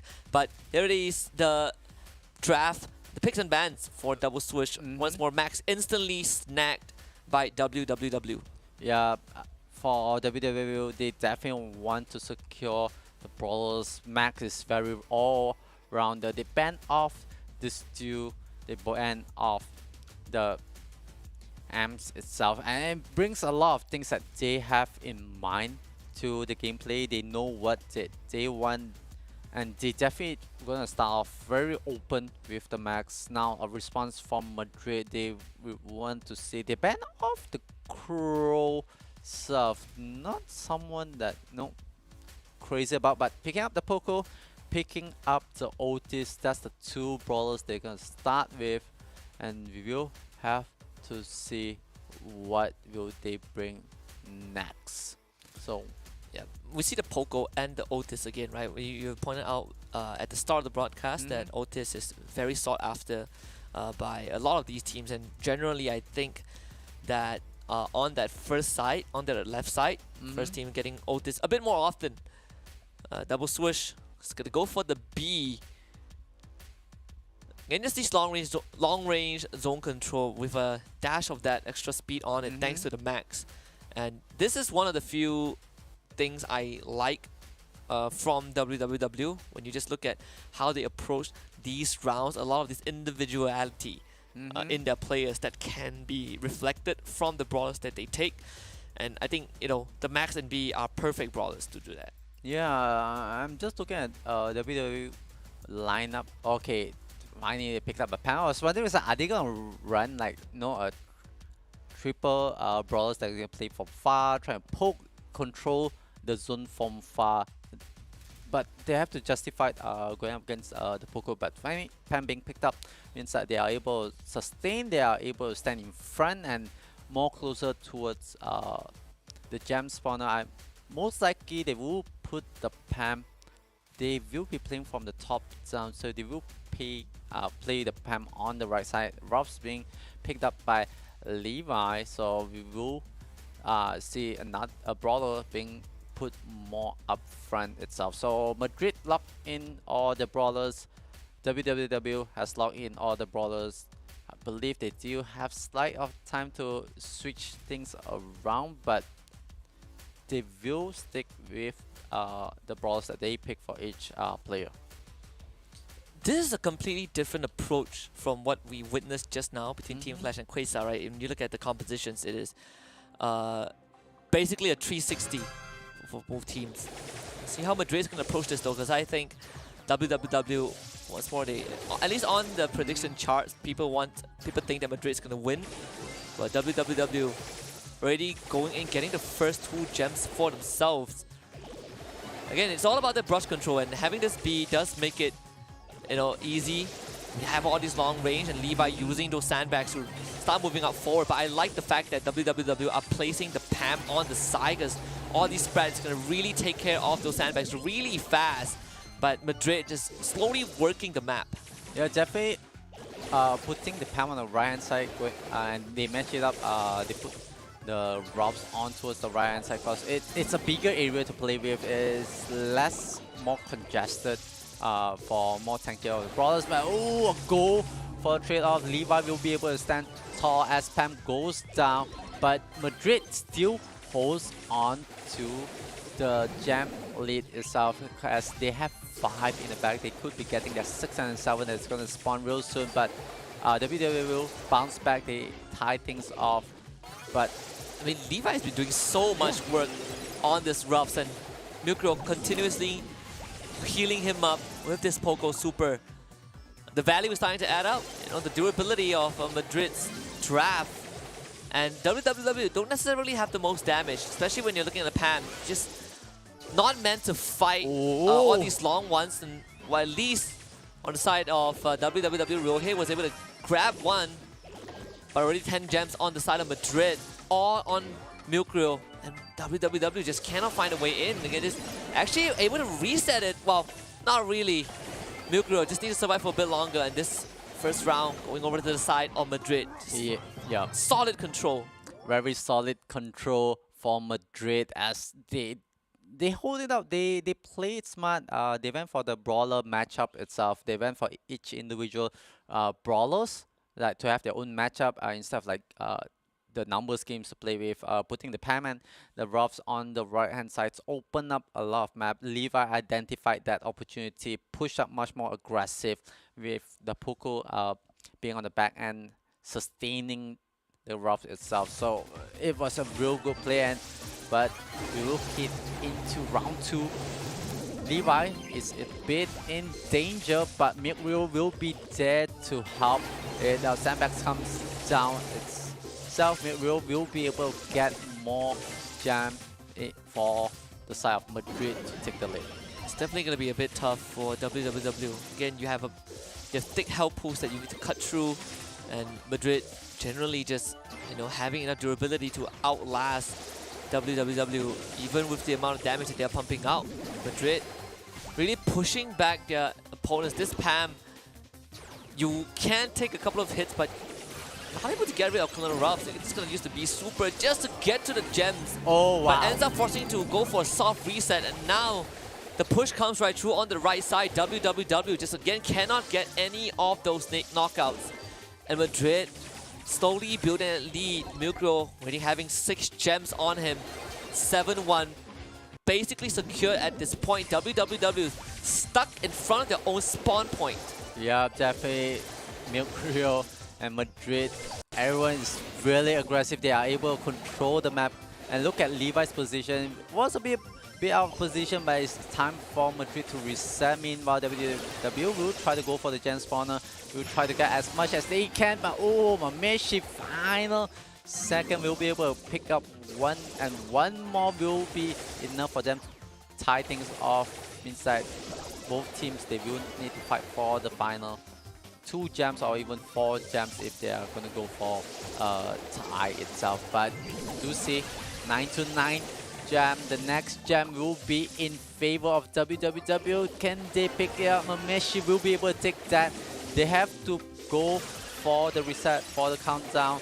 They have to push in, but Milkro is in danger. You can see the WW, they are running back. They can pick up the next gem. They could reset it, but it's not enough because WWW has 11 gem in the back. Finally, WWW finding a bit of that space to slowly push back Madrid. Heroics, honestly, from the Max, using that super to kind of slip away, and you know that was kind of like the only play that WWW can do, putting it off in such a crucial moment. It's going to bring us to round number 3 for this first set, and you know so far Madrid has been doing a fantastic job, but WWW adapting a bit. We're looking a lot on Levi just taking control with the sandbags, but WWW making the adjustment now, completely going on the right side, getting rid of Levi.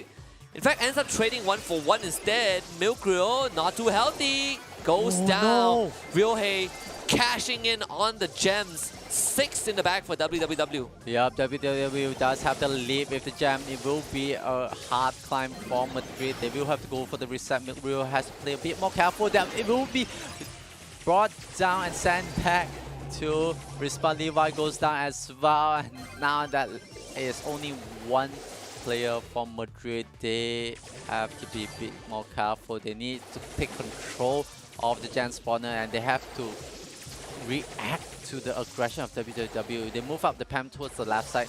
Now Robs have to move on towards the left, but they will go for the aggressive. PAM will manage to get one gem. They have to go for the aggression, brings down any of the brawlers from the side of WWW just to reset it or stop the countdown. They are pushing in, they are going towards the corner. They will be able to break that down, but they will capitalize and bring Reset the again. gem. That's another reset, that's a double reset, but Madrid still have the gem in hand. Oh no, they lost the gem, but they will be able to pick up the gem that came out of the gem spawner. They need to back off. McReal will be able to bring one down, but all the gems, the 11 gem is on Levi. Levi standing so far away that WWW has a hard time trying to find him. And just like that, Madrid scoring the first set for themselves. Very, very hard fought. As close as it can get, honestly. Well, it's just WWW getting the first set. But overall, I think, you know, for Madrid, there it is. Madrid, the fans wanted them to win. For the side of Team Flash, they also think that they would face off against Madrid. But you know, at the end of the day, WWW keeping it pretty close in the final moments. But the one thing that really allowed Madrid to win, I think, just because they have a bit more of the help to eat up soak up the damage from WWW, and you can see the amount of pressure that they put on when they started pushing that advantage. A bit hard for WWW to effectively stop, but it's as close as it can get. Yep, definitely do agree that Levi playing very aggressive on Robs itself, on the right side itself. It puts Madrid in an advantage. It puts Madrid in a very strong lead, but the moment that WWW rectified, they know what's happened, they know what they could change, and definitely they switch the brawlers around. They put the PAM on the left, they try to make some rotation, they try to create a different play style, try to catch Madrid off guard, but Madrid, they were able to rectify, they were able to see these kind of things coming, and they were able to make a switch. But it was not really that crazy of a lead. Both teams gave a very tough fight. They were giving a very, very strong fight as well, trying to mount a comeback. And I felt this is going to be a very long one, as Madrid and WWW will take their time to really dissect, because like all this change up of strategy, it's going to be back and forth. Yeah, and you see again from Madrid, they just know that they have the health pool to soak up the punishment from WWW. I believe they even ignored Mameshi. They just ran straight at Irohe, who had all of the gems, to basically snatch the first set away from WWW. This time we go to Super Beach for set number 2. Again, the stats favor Madrid a bit more. Well, actually, both teams having 100% win rate on broadcast. I do wonder what the stress is going to be though, for them going into this game. We saw Madrid running that Poco, right? They're very comfortable in running these durable compositions that can just stay and skirmish for long periods of time, something that WWW could not overcome. And this is where we kind of go back to the conversation, right? We saw Quasar go for the Crow, which does delay a bit of the regeneration, but I wonder if that's enough and if it's even worth it to bring it out. Dynamite, Nita, B, Stu, Ems, and Max all banned out. Yeah, I don't think they wanna bring the Crow on. Like, Stu is being banned. It's still open for WWW. They could run it, but I don't think that's the best. But they will be first picking the Crow for Mameshi, and they know they have an advantage. So WWW, this is time for them to bounce back, try to get a point on the lead on the board for themselves. But Madrid, what will be the response to this Crow opening? Could they pick? Let me see. They could pick an Ashe for this. Max is open, but they will go for the Barley. Okay. Yeah, and then again we see the Crow, right? This is so WWW valuing that brawler overall, but Madrid going for the Bali. I actually like this. Decent area control, very For long Madrid? range. Yeah, for Madrid. Yeah, I do like this Bali. I think we've seen this in Season 1 also. Otis getting picked out again for Madrid. Once more, just playing on those zone controls, those utilities coming out. And overall, when you are dealing with brawlers with low health pool like this Crow, Barley becomes a very, very good brawler to just chip out the health bar. Yeah, now the pick of Chrome, Mamishi, not really sure it's strong. Thinking, could they pick Mortis? I'm thinking of Mortis, but ooh, no, it will be a different brawler for the side of WWW. They will be picking up Gray. I was thinking of Mortis, but they picked up Gray. And there is one more brawler itself. It will be Ash. They will pick it. Well, this is going to be the last pick for the side of Madrid. Just see what kind of brawlers they need.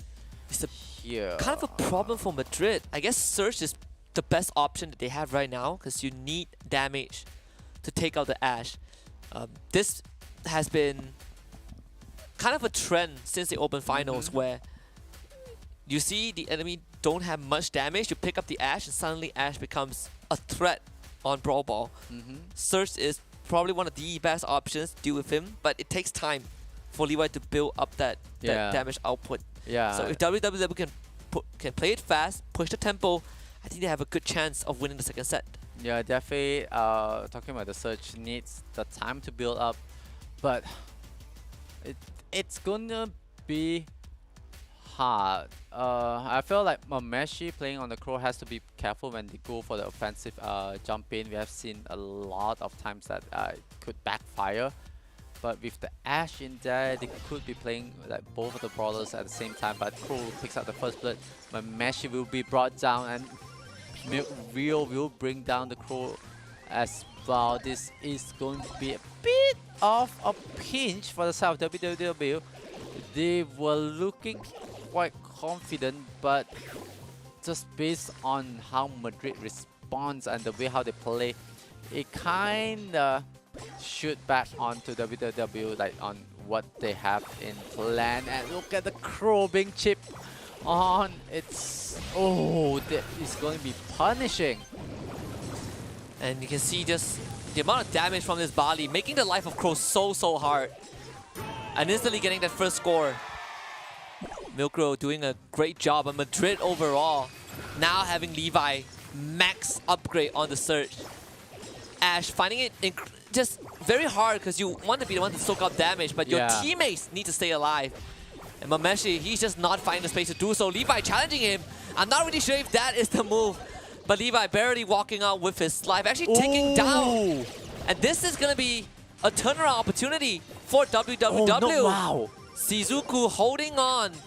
Madrid keeping the lead.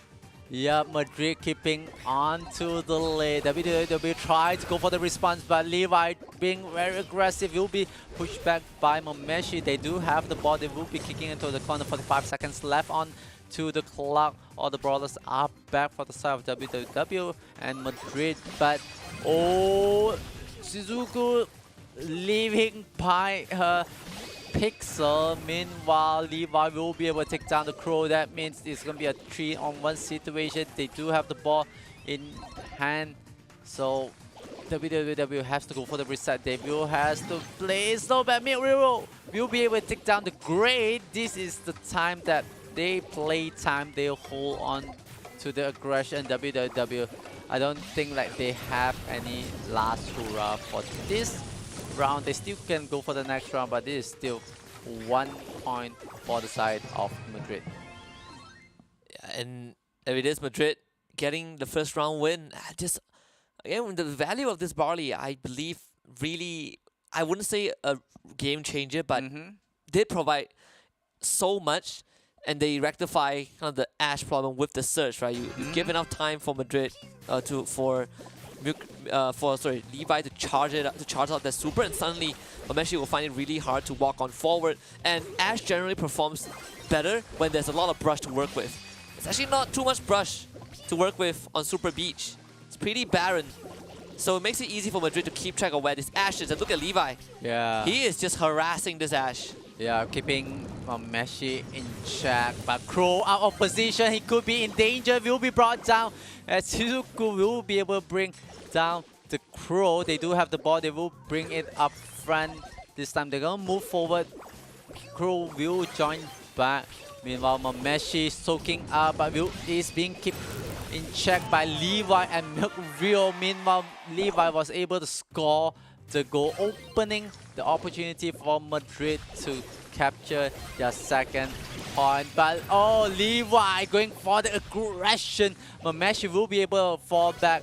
The Crow will be able to join, but oh, there will be a trade on the left flank gray for the Barley. It will be a 2v2 situation, but Surge will try to go for the goal, won't be able to score. It will be a trade. Mameshi gets back the ball on the Ash. And Madrid holding the ball in their court. And WWW looking to gain some space. So far, no supers yet, and I just love this Barley.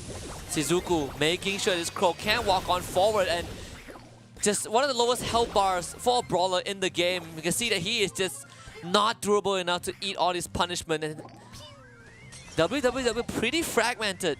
It's because they're getting staggered left, right, and center, and all these KOs coming through one by one. They cannot find a way in, and this is one of the worst spots you can be in as the Ash. And Mameshi, he wants to look for any sort of opportunity, but there's just none given by Madrid. Yeah, definitely Madrid keeping Mameshi in check, and it makes Ash very, very big, and Ash being jumped on twice. It will be enough to bring down Mameshi, but the Crow go for the respawn, but Bali still alive, ticking. Still alive, but 10 seconds left. They not have the ball for the side of WWW. This will be over as Madrid will be able to secure the point match and over. That means that's 2 points for the side of Madrid, and WWW is gonna have a very tough time going into the third map. Yeah, progressing faster than expected. Honestly, Madrid doing a great job in shutting down WWW. We see kind of the responses that they have, right? When you look at the first map, durability. When you look at the second map, once more, just the Barley, game changer. The Surge also, fantastic last pick. The numbers, not even close. Madrid crushing it in Brawl Ball. Yeah, Madrid definitely crushing it in Brawl Ball. WWW, they have to bounce back. They have to figure a way, and the next one's going to be a very treacherous map and mode. Out in the open, it's going to be Bounty, and they will have to cling on to their very opportunity to bounce back. Because if WWW drop this map, that means Madrid will move on to face Team Flash, and Team Flash definitely they don't mind going up against Madrid. They know that they can take them down with the confidence, but what Madrid has up their sleeve, we don't know until they go up and secure this win and move up to face against Team Flash. Yeah, I honestly feel like we are getting closer and closer to that reality. It all comes down to this last one. Maybe the win rate is telling us a story. Yeah. WWW higher win rate, at least on broadcast for out in the open. We're going to knockout. Normally, this is one of the most that really tests their mechanical prowess, right? No respawns. If you're out for the rest of the round. Nah, maybe this is one of the redemption chance for WWW. Yeah, both team bans off the RT, Max being banned off. You see the Byron being taken off the stage, Bonnie as well as the Jin itself. So it makes that it's going to be, ooh, I like this. Very classic. Opening with a Piper. I still remember the Piper and Colette matchup has always been like the staple of very back and forth. But see, Team WWW will pick up the Nani in response. They do have the second pick as well, and they will be able to pick up the Tick. Loving this adjustment, honestly, from WWW. So now you have just high damage glass cannon thrower with a Tick, and we saw what Nani can achieve, right? Team Flash gave us a glimpse of that. But of course, when you look at the Piper on the side of Madrid, Piper, one of the longest range brawlers in the game, both Nani and Tick don't really have the most HP, and we see the Leon now going over to Madrid as well. You have someone to get up close and personal, and Nani and Tick, they don't really like Leon sneaking up on them. Yeah, the Leon could be a good response, but we've seen like how the Nani is being played. Right now, the Tick is in the pool for the side of WWW. Like, how are they gonna counter? How are they gonna like deal with this problem of the Leon? Team Flash were able to solve that, but Madrid picking up Gray. This is gonna be a very interesting lineup. We do have Gray, Leon. They are able to like close the distance up to the Tick and the Nani. But what is the last brawler that WWW is gonna bring onto the table? Cause like this, the one is gonna be the one. Oh, they're gonna pick up Pam to resolve the problem of this Leon and Gray. I actually like this approach. Well, actually, is it a switcheroo? What is happening? Wait a minute. Wait a minute. It's a completely different draft. Where did the Piper go? So okay, so assume this is it. Wait, no, this is the previous one. This is the previous one, yeah. So yeah, this was from Brawl Ball. So what was okay? Just to clear the confusion, what you guys are seeing on screen is actually from Brawl Ball. It's a bit of a glitch right there, but just to refresh you guys off the composition, we have, I believe, the Gray, Piper, Gray, Piper, and Leon. Leon for Madrid. We have the Tick, Nani, I think the Pam, right? For Pam. The last one was the Pam. But I like the Gray. We talk about how Nani and Tick absolutely hates getting gone on. When you have the Gray and the Leon, you have a way to gap close. Yeah, I love the way how agreed. Leon and Gray being picked up, the two brawlers, it closed up the gap. It closed out all these kind of throwers or long range brawlers itself. It creates a very situation where you don't want to get sit on. You don't want a brawler like to really go up close and sit on you and keeping you in check, and all you can do is like keep running and trying to find a position to create a space for yourself. And like how long can you keep up with that? Especially, it's not easy try to lose your scent, because especially with Gray, you can pop in and pop out, and you kind of like you get a bit like annoyed with that. Especially you have two brawlers that's gonna pop in and pop up into the hole, and it's like you're gonna figure out like how are you gonna play the map? How are you gonna control the map, especially it's out in the open? And also, just to give a bit of an update on the situation, the lobby unfortunately crashed, so we are gonna remake everything. But I think the brawlers should be the same, so we won't see any changes from that. Whatever you guys saw on screen just now is going to be what the teams go with when we hit into the third set. So just to give a bit of a refresher on the side of Madrid, we have the Piper, we have the Leon, we have the Gray. On WWW is Nani, Tick, and Pam. Yep, there it is. So those are the brawlers. I believe will not be changed, and definitely players they are joining in, the brawlers that are getting ready as well. And definitely, how is WWW gonna justify or rectify the issue that they have with the lineup from Madrid? Because I don't think Pam alone can solve it.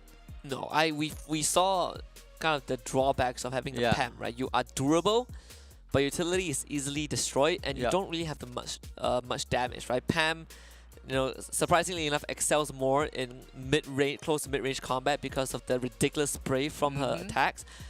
But when you're up against the composition from the side of Madrid, they don't really care too much about the PAM. They have so many ways to deal with it, and I just want to echo, right, your sentiment how WWE wants to deal with what Madrid has brought in, because Nani and Tick, even though Nani has the super, but out of the 3 brawlers that you can one shot, you can find 2 of them, but they're not exactly the easiest to find also. Yeah, definitely it's not easy to find. Piper definitely can see him from miles away, but then to reach her is going to be an issue. The Leon and the Grey could be the sitting ducks for the Nani to even like target, but mobility is like it's going to be a lot of like dancing around. Like everyone's going to play musical chairs for a bit around, but I feel like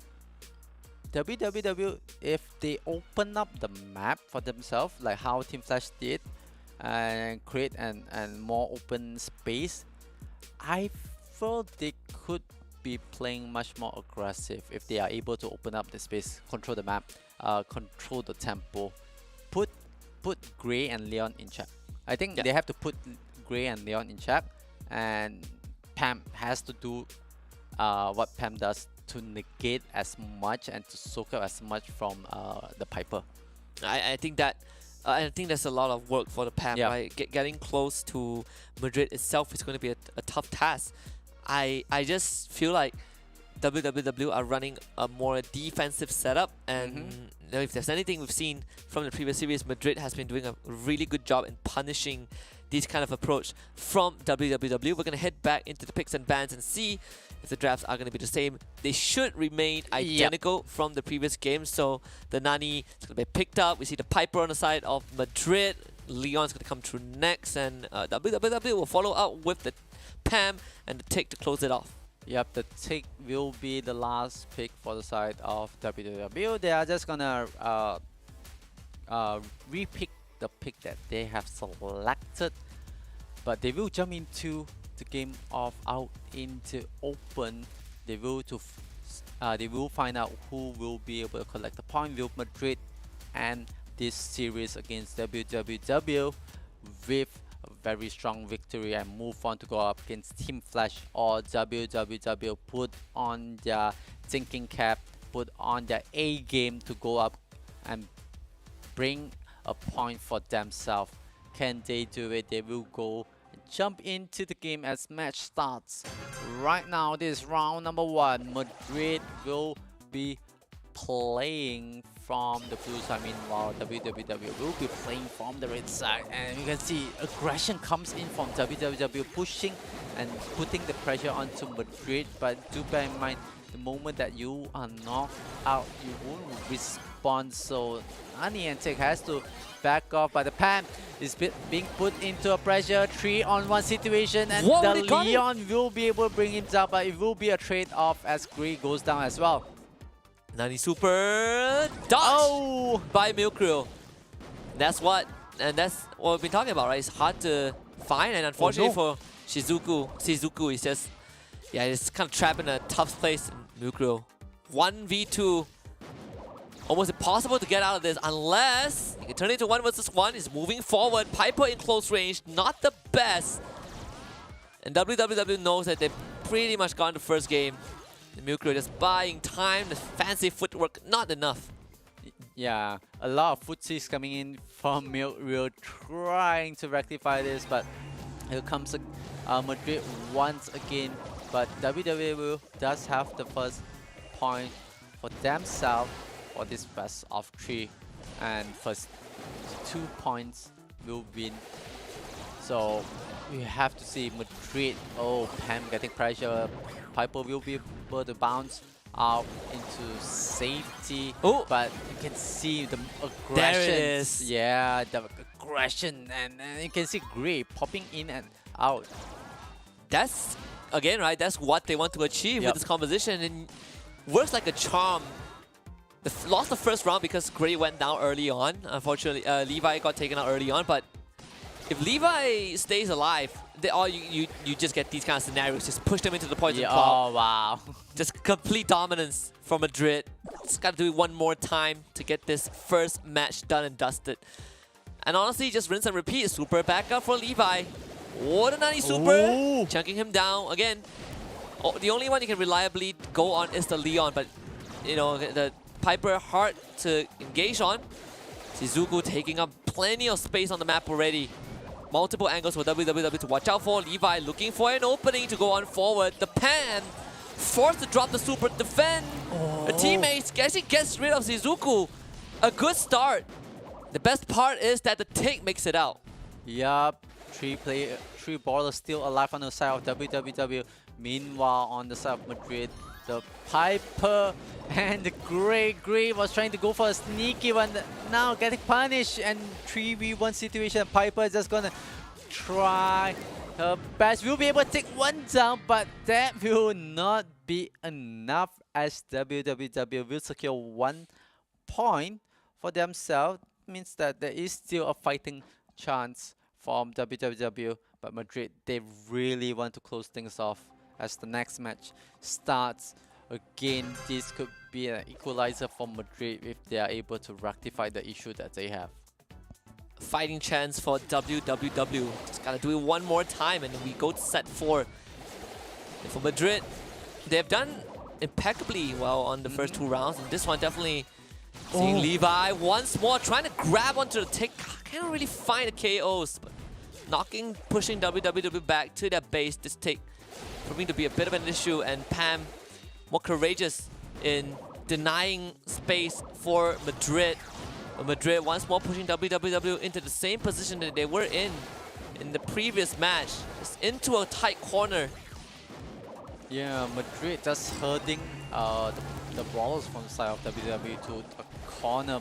Pam has to step up, will be able to step up, but has to go back for the reset. The super from the tick protecting him. So well played. What a clutch, Levi! He's right in. First round pretty much going to be taken away by Madrid. What a dissection, a divide and conquer situation from the side of Madrid. Okay, now they are going to open up the whole map, but oh no, Milk Rio! Used it too early. Completely forgot about the Nani super. And WWW now have a chance. This is going to be a 2 versus 3. A bit hard. Madrid losing their long-range artillery. Levi and Shizuku split up. Can Levi find a way in? Shizuku bringing this Nani down low, but the Pam super is up. So WWW getting topped up basically. There's still time to work with though. WWW completely controlling the left side. Shizuku and Levi can't really find a spot in just yet. And Levi desperately trying to take out the Pam super, but it's gonna get protected. Levi, where do you have left to go? He has a super with him. Gets sniped by Mameshi. Shizuku also can't do too much. Left to his own devices. We're gonna go the distance to round number 3. A chance for WWW. Yeah, the third round itself. WWW might want to take this opportunity, while the Piper might want to be rethink of the whole situation and how they Shizuku gonna use the super, but Shizuku will be able to bring down one of the brawlers. That means it's going to be a trade-off as Mameshi will be able to take down Levi. That is a 2v2 situation, but Pam still alive. Has to be careful. Okay, the Piper makes it out, but that is a pop. What a usage of the Grey. Yeah, and Shizuku basically avoiding death, and we're gonna get the equalizer for sure for Madrid. Unfortunately, Pam just can't really do too much in the situation. Just drop the super though, buying a bit of time. Maybe there's a chance, looking for a clutch, which is pretty much impossible. Shizuku sealing the second match for Madrid. That means that we still have one more to go. Yeah, that is one more to go as Madrid. They will try to knock WWW to the lower bracket. This is round number 3. Can they close things off for the side of Madrid? They want to win this. They want to go up against Team Flash. It's up to them to decide. But WWW has to fight for the survival. They are Look at Levi. Yeah, no fear. The man has no fear and walks in, but Pam will be able to take him down. Will go for the trade off, but Pam sitting real low. Oh, So well done. The juggling from the side of Madrid to take the only guy left and take absolutely haste these close range combats. Madrid can just run on the clock. Shizuku going for it first. Gonna force this tick out of hiding. Milkrill does have the super now, clearing out space. Very, very clean approach from Madrid despite losing Levi early on. very clear, and now the prey has become the predator. They are actually playing around. You can see Shizuku body blocking the tick itself, and finally, okay, I'm gonna go for the kill itself. That's an easy one for the side of Madrid. But this time, what will be the response? And that is the response, taking down the Piper. But the Leon go up in front for aggression. It will be a 1v2 situation as Gray will be the last brawler left alive. Yeah, it's gonna be tough for Levi. Doesn't have the super and he's now cornered as well. WWW, they even have a tick super if they need it. Levi needs to pull off heroics to clutch this round. Trying to get back as much health as possible, but he is basically stuck in this corner. WWW are not out just yet, still has a chance. Levi, where do you go? Nowhere, honestly. Yeah, I think right now it's more of a buy time, that let's think what can we do in the next round itself for the side of Madrid, because it's very hard for Gray to go up against the Pam and the Tick alone, and this is the tie. This is the one that they're going to decide who wins. Is it going to be a push into the 90 top super sets? again. Oh, this one misses. This is huge for Madrid. Don't have to worry about that the homing bomb anymore. You can see Madrid now taking up more space. Usual modus operandi, moving forward.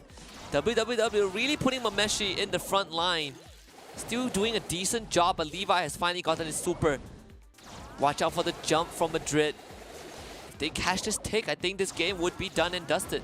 Yeah, WWW is going back to this very, very familiar situation where they get stuck in a very narrow space. They push out aggressively, but look at Madrid, the way how they Mameshi play.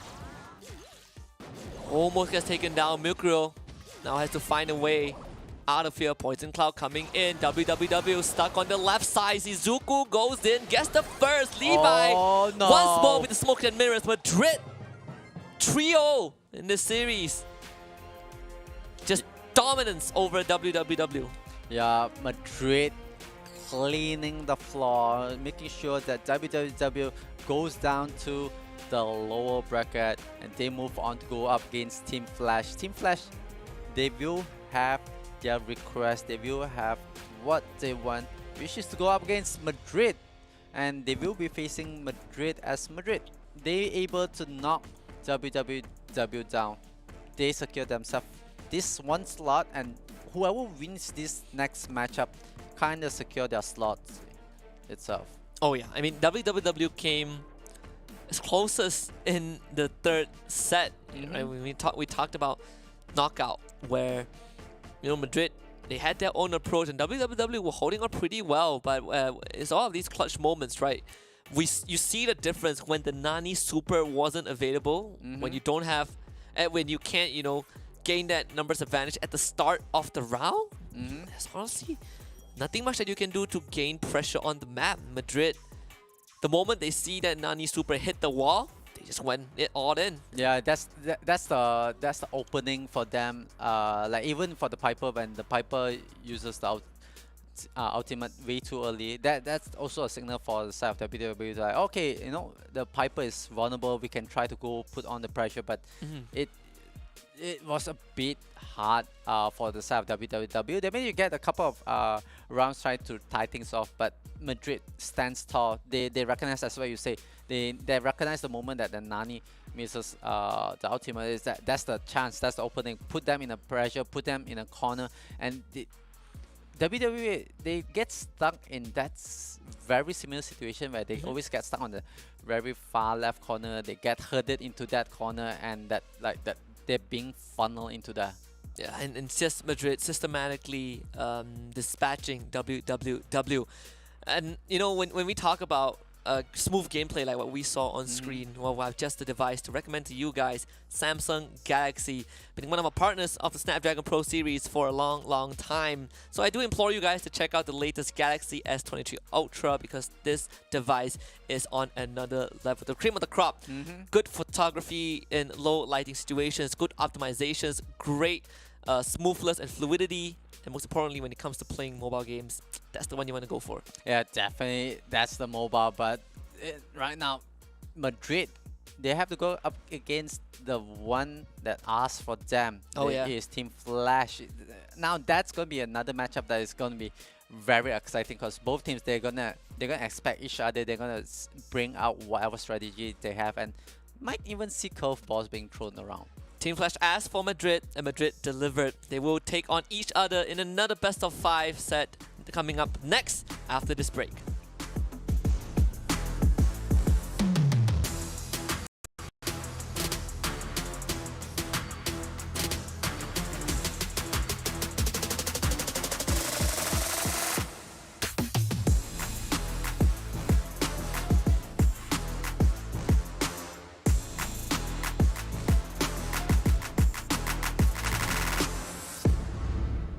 The Snapdragon Pro Series powered by Samsung Galaxy is brought to you by Snapdragon Elite Gaming, Samsung Galaxy S23 Ultra, Monster Energy, and Kachi Shop.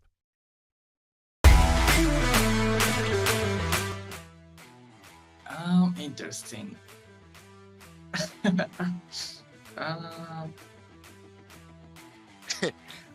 Is it knockout something? Oh, okay. Canal Grande. Did I ever scream this map before? I can't. I don't know. I actually don't know. これはミルフィーユ。This is layer cake. Oh my god. Oh, Jesus Christ. This whole thing. Okay. Oh, I didn't know that. Okay, there was. Okay. これはゴールドアームかな。多分ゴールドアーム。Maybe out in the open. Oh, the other knockout map. Out in the. No, that one is the other one. I remember the grass is over here. What's the name? The grass is there, river. I hate this map. We all hate this map. That's why we never go and. Oh, I pass. I know the map, but I don't know the name. This is Goldam Gouch. Yeah, the grass, everything. Yeah. Oh my god. Oh, okay. That one. どこだこれ？オープンゾーン。Hot zone map. Open zone. Crystal Cavern. Okay, very good question. Okay.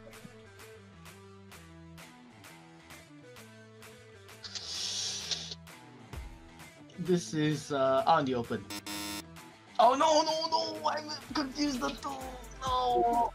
Oh my god, no way! I meant to say that, but I confused the two maps. Yeah. It's open. Oops.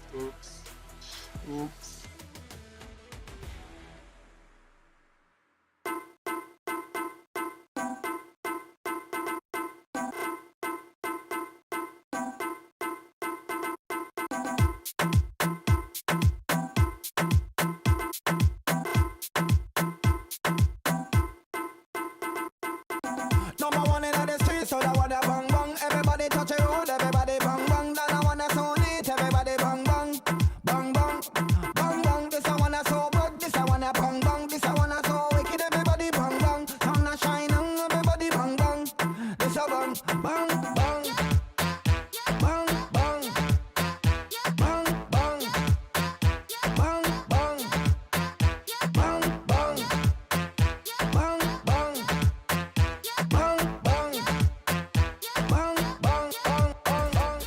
All right, the finale of the day is coming up. Another best of 3. This one is for the qualifications to the next stage. And just get out of this GSL group. We have Madrid taking on Team Flash.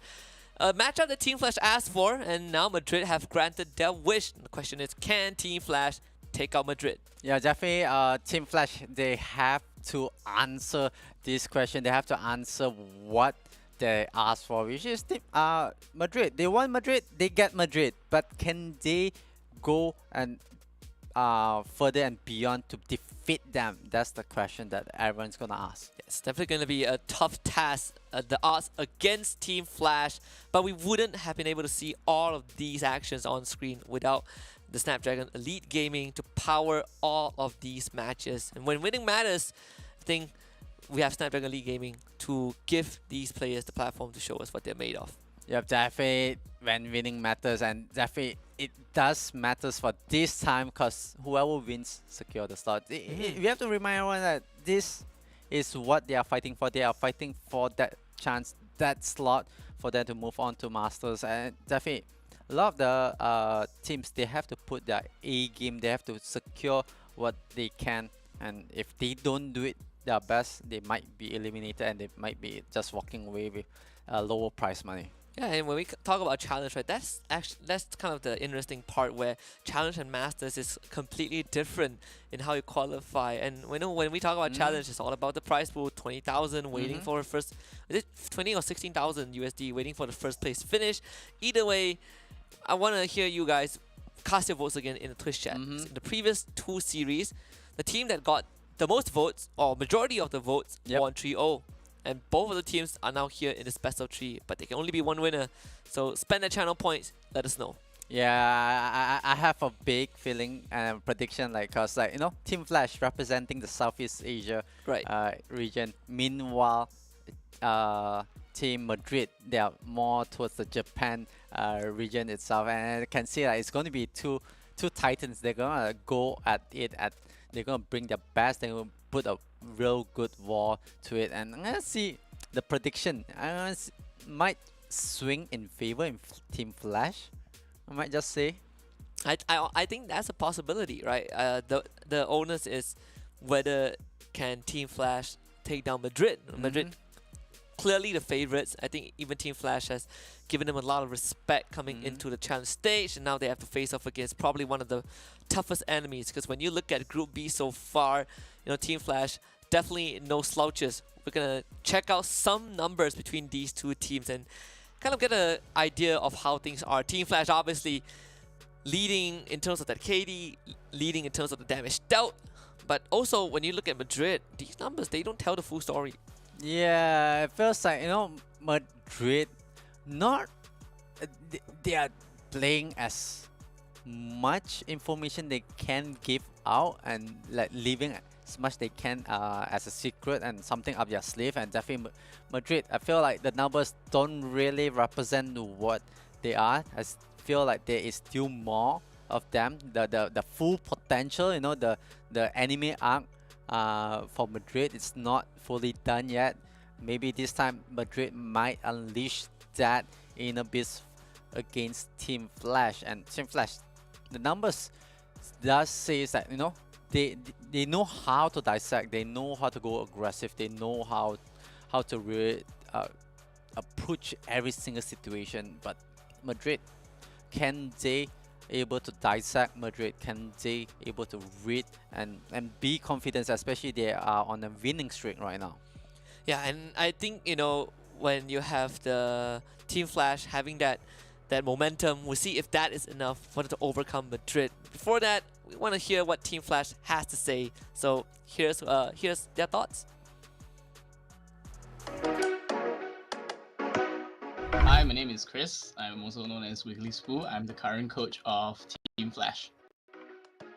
Yeah, I would remove artillery / throwers. I think in terms of the standard game modes, they're kind of fine to have, but in a lot of competitive maps, when drafts are involved, they tend to become a little bit of a cheese pig that comes out in the end, and they're just really, really annoying to think about, especially when your opponent has last pick.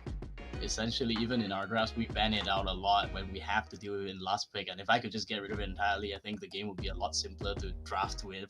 I think we can't live without tanks. I think the tank category of brawlers are really, really fun to have. I think control in general, so like sharpshooters and marksmen, they slow down the pace of the game a lot. And there's skill involved in those kind of matchups, but where the real kind of tactical brilliance and a lot of the kind of flashy plays tend to be from tanks, I would say. I can't imagine a world without tanks. I think they've made a really good effort to try and diversify the kind of complexity, and in general, I think a lot of the brawlers now are trying to come up with newer and newer concepts. RT, the latest brawler, is kind of like a hybrid between, I think a lot of people are saying he's kind of like Belle and Jackie combined into two different forms. Willow, which is coming out soon, I think it's gonna be a completely new concept, which is like a really, really kind of tactical based thrower that has mind control. So in general, I can see the attempt to make the game more complex, but I'm just wondering when this complexity is gonna run dry, and I'm kind of a little bit worried because it does sometimes feel like they're running out of ideas. Yeah, no spoilers, but it's really strong. I think it's really strong. I think you'll see a lot of competitive play, and I think there's gonna be a lot of maps that he has to be non-negotiably banned. He'll be first picked. It's probably really, really broken. I like it a lot. I think the current state of the game is super dynamic. So we've had a lot of different metas where control was kind of like the only or like the premier style of drafting. Like it was very, very easy to draft yourself into a control-based comp. But now I think where the diversity in terms of the number of tanks and the number of strategies that you can run with these tanks always makes you have to come up with a lot more balanced type of comps. And in these comps, it's really, really very skill dependent on the drafter and very skill dependent on how the team sees them executing the draft. So I think with our team, we've really, really enjoyed this meta more than any meta. We're kind of like this nirvana state where everything is viable, and that just feels really good. I think I can start with response. I'll pick Sam for him because he's a bit of a wild one and he likes to run it down sometimes. So that's for him. Prime is best represented by Spike because he's a little bit too quiet and sometimes a bit too awkward. Hiroshi is probably best represented by Max, not just because that's his favorite brawler, but because he's a little bit hyperactive sometimes and can't control his energy levels. Jaden is best represented by Frank, I would say, because he's got a bit of a dumb face sometimes and likes to come up with very interesting ideas. I love it. I love so some key takeaways, right?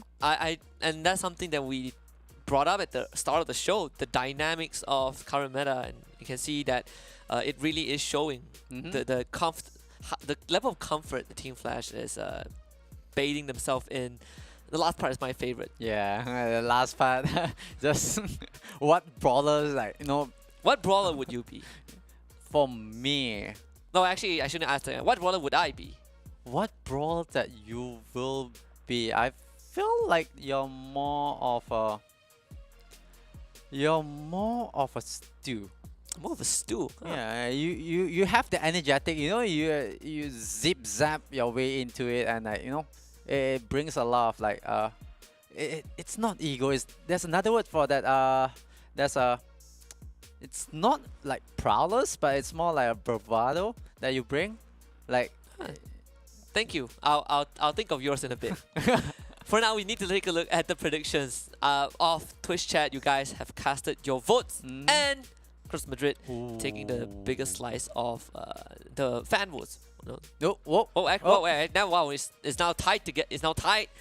This is what this is better. This looks better overall. Team Flash and Madrid basically sharing, you know, half of the demographic in Twitch chat.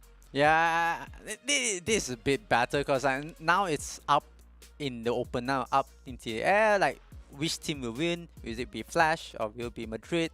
Like, nobody knows until we really see like what kind of brawlers they're gonna pick. And I believe the map rotation and the mode rotation will change as well because this is the winner bracket. So well, it's not the same sequence, but the teams, they have played different sequences now. They started off with Jam Grab, then they went to Brawl Ball. This time will be different. But so let's take a look at the map pool and the map rotation itself. It's going to be open zone, so they are going to play a bit more of a tempo game before going into Hard Rock Mine. Then play a bit more faster Canal Grande, then Bridge too far, and lastly it will be on Sneaky Field. So percentage wise, this is only for on-stream games that the teams has played. Flash is sitting at 40%, meanwhile Madrid sits at 20%. Will the numbers be like in favor for Madrid?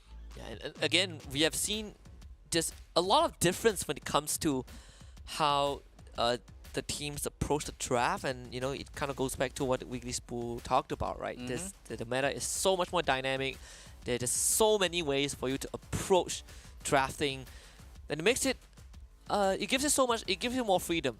And I'm happy to see that we have moved away from kind of a very stagnant meta state where there's only one or two true ways to draft. And back then we were seeing this copious amount of throwers. Yeah. It does get repetitive at one point, but right now, whatever the JP region has brought up and whatever SEA has brought up has been completely different. And now we get to see the duality in full swing, because you have Team Flash against Madrid, which arguably is the best litmus test to see how creative and how far can these two teams bring their draft. And especially what Weekly Spool said was having the last pick kind of like, throw him off. But this time Team Flash have the last pick.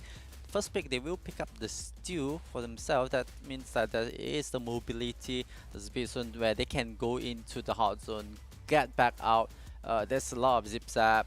X9J will be playing that. Meanwhile, for the side of Madrid, they do have the Crow to begin with, but Team Flash will have the second pick. Meanwhile, Madrid will have the last two, the next two pick, and Team Flash will have the last pick itself. Okay, we see the Stu and the Lola getting picked out. Max and Crow on the side of Madrid. A lot of speed over on Madrid's side. But Stu and Lola very, very understandable, because you are looking at hot zone, right? And generally, Stu one of the better brawlers at controlling these areas. But remember, this map a pretty open one, so not much spot for Stu to drop his speed zone. I'm interested to see how Team Flash approached this. Once more, they have the last pick, and they're gonna just go all out with the mech. Yeah.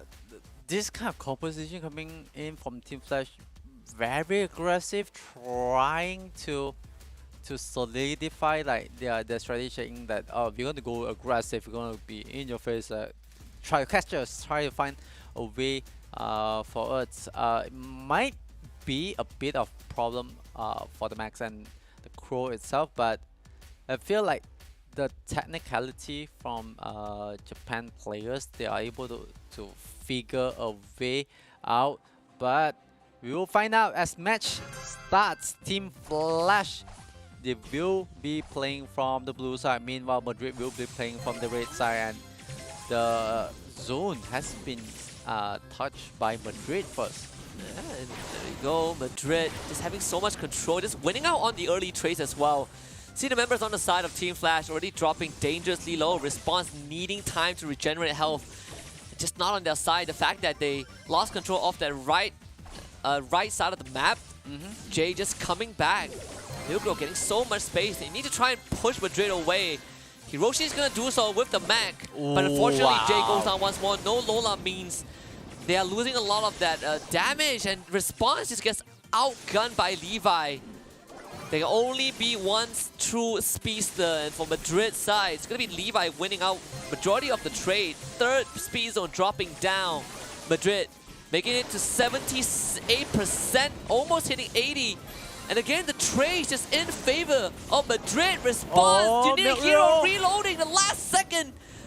Wipes out Madrid, but they're low on health. Levi can still push them away. Yeah, a reset comes in for the side of Madrid, but they will be able to rally things up. They will come back and touch it, but X9J will be able to take down Levi. Levi goes down. This is going to be a bit of stagger. Response will be able to take down McVero.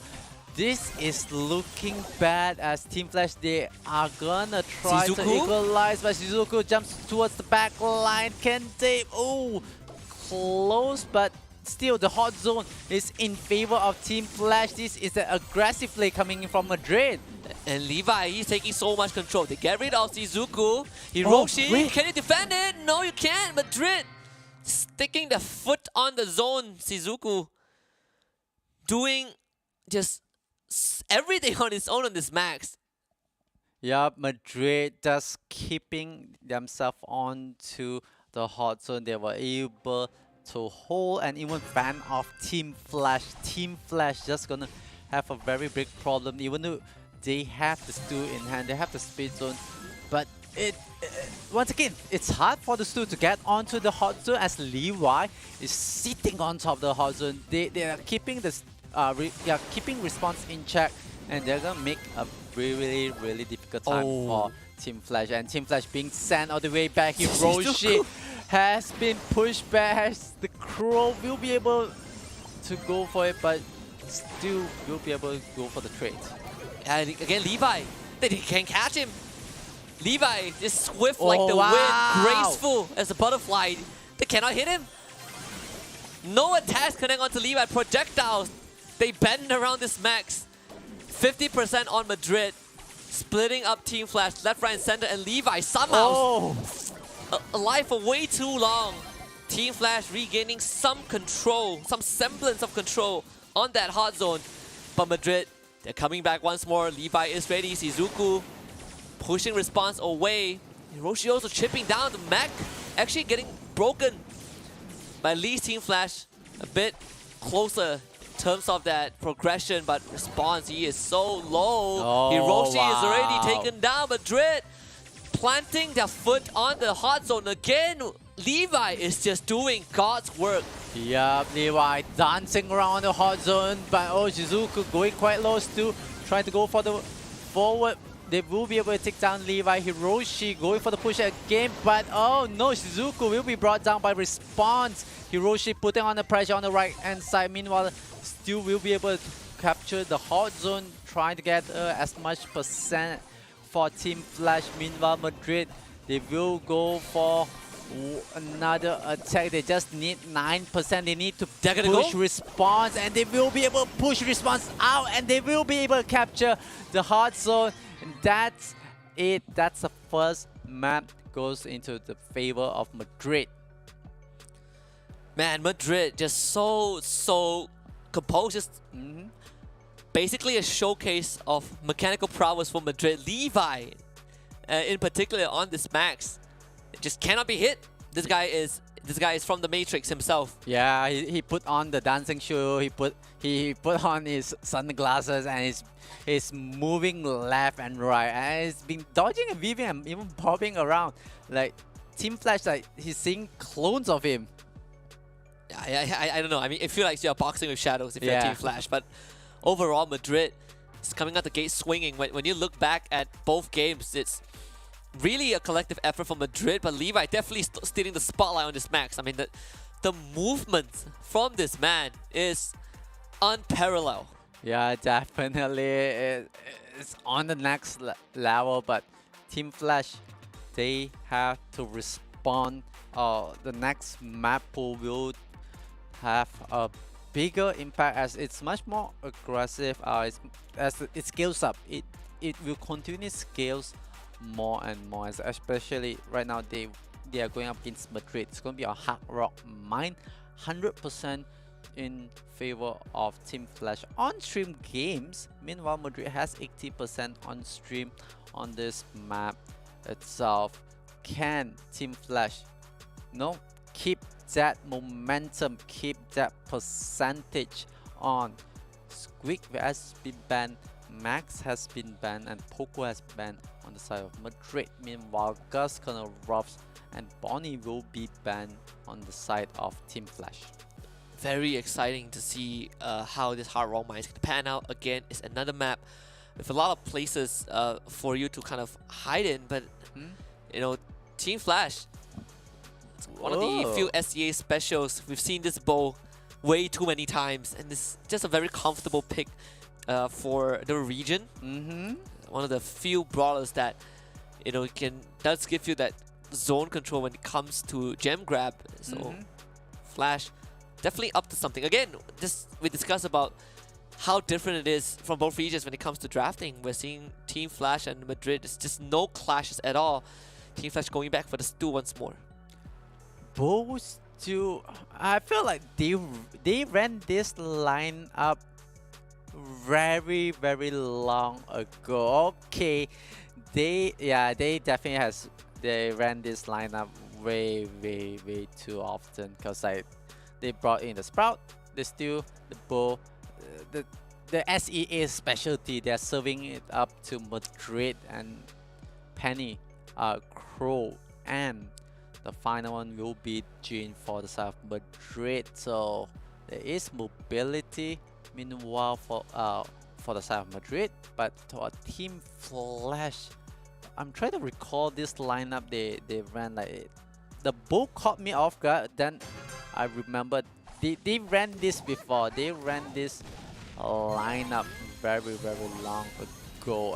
It's more of a controlling composition that they're bringing onto the board. So we have to see Team Flash, will they be able to capitalize and get more jam? That's Jam's one is spitting out jam.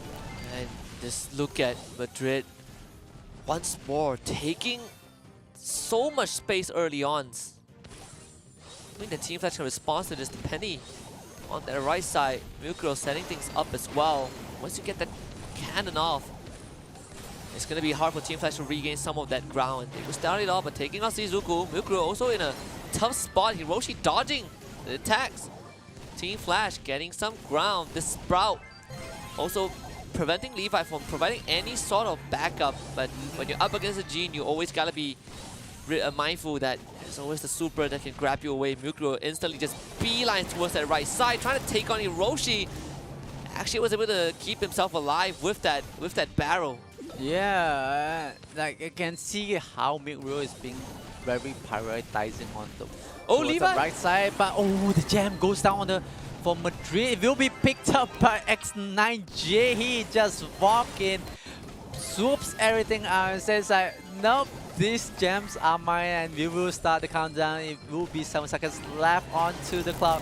They are running towards the corner, but you can see the pressure on. Can they bring him down? Oh! They were all reloading at the end. Could have forced a soft reset on Team Flash, but they all ran out of ammunitions. A bit unfortunate for the side of Madrid, but Team Flash played that perfectly. The Sprout responds, bringing in so much value with the super, just blocking off these crucial choke points. Madrid, now this is what we call a match. Madrid finally getting pressured just a bit.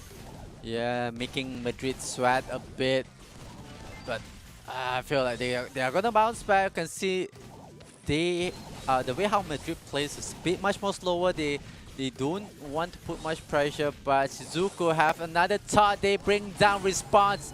X9J will be able to go for the trade from Milk Rio.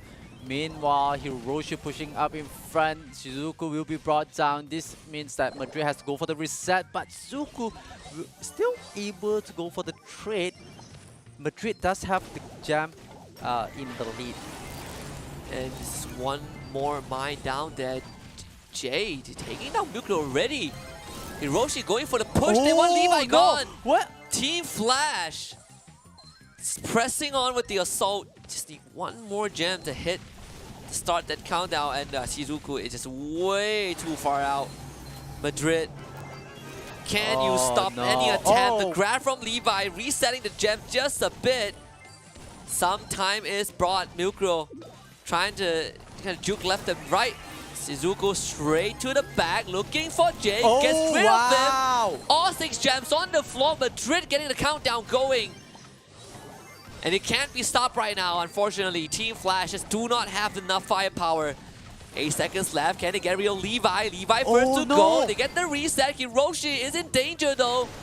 Mukuro getting pressured on the end. Mukuro cannot find an exchange, but Shizuku can. And now it's his turn to trade right back. Q back up. Shizuku goes down. Levi juggles in. Madrid in control of the gems. And with Milk Grill's cannon protecting them, Madrid looking to tie this up. as the clock will start to run dry. Team Flash, one last attempt. Levi is the target, but I don't think they can make it in time. It's just not enough time. What a play from Madrid, forcing the things onto Team Flash. Team Flash feels the pressure, and just the way how Madrid plays, they were able to recognize like they need to put on the pressure, especially using the crow put on towards the back line, putting the ball in check. But Team Flash, they will have this opportunity once again to try to take the lead, try to equalize things on the board. But Madrid will be able to push up in front and force Team Flash towards the back end itself.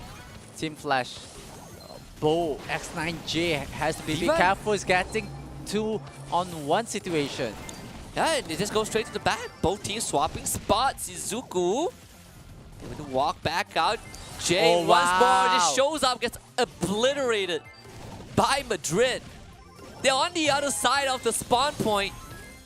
Team Flash, can they get rid of Shizuku? Jay, he is getting bullied. Oh no! Absolutely bullied right now by Madrid. Milgrill steps on the mine. Hiroshi takes control of that opportunity. Levi, he is right in the corner. He also goes down. Team Flash, 9 gems. Might be able to pull off a second set. Looking for an equalizer. Madrid, what do you have left in the tank? They just need to take down any member on the side of Team Flash, and they will be able to force a reset. Madrid walking forward. Team Flash, Brawl Super, zoning them out. Madrid running out of time, going for the commitment, trying to get the reset. Finds it! In the last second, can Milgrill get out of this predicament? Hiroshi chasing for it. Milgrill, he is stuck. Gets taken down. Responds once more. Good on the Super. Madrid needs to do it again. Just need to take down one member on the side of Team Flash, but they have ran out of supers. Response has his to block out the rest of Madrid. No, Team Flash looking for the equalizer, and I think they have found it. Second set for Team Flash. We are guaranteed a game 4. Yep, guaranteed game for Team Flash. Push it to the limit. They are gonna test Madrid, and they know, all right, first time you caught us off guard. This time we are gonna take the time and play the countermeasure, and they played perfectly to the dot, and they were able to force Madrid to reset. They forced Madrid into a lot of aggressive play, where you can see the crew jump in way too far. See how Madrid really felt the pressure. They were trying to shut down X9J, and X9J says that, no, you can bully me a couple of times, but my whole team will have my backs. They were able to capture the gem, and they were able to start the countdown itself. Team Flash bouncing back, answering the challenge from Madrid, and Madrid looks like they might have a bit of a problem up their sleeve. Yeah, just lovely set from Team Flash. I want to give props to Response, primarily on the Sprout. The supers, just him blocking off all these crucial choke points has really made life complicated for Madrid. Right? Madrid can't really rush Team Flash, and the overall is the zone control. Response, my personal MVP, and look at this one. No, just beautifully done. Yeah, Response know when just to pop the super to block off the enemy retreat route, block off every single opportunity. But that's 1-1 for both team. Team Flash have 50% on the next map. It's going to be on Canal Grande. Meanwhile, Madrid has 100%. I feel like this is the time where you need to prioritize picking or banning the if. You can't let the opponent has if. The moment the opponent has if it's gonna play on our own lane, and then it's gonna be like, you know, controlling the whole river path itself. But talking about Canal Grande, the last time I mentioned that priority is to hold on to the top right. You play from the right side towards the left. It might look like a vertical map, but it puts this into a horizontal gameplay. So Madrid of Team Flash priority is to capture the top right hand side, more space and picking or banning of the Eve. And back in the days, I think in the open finals, we saw a lot of teams going for the Bonnie, going for the Carl, brawlers that can kind of dive across.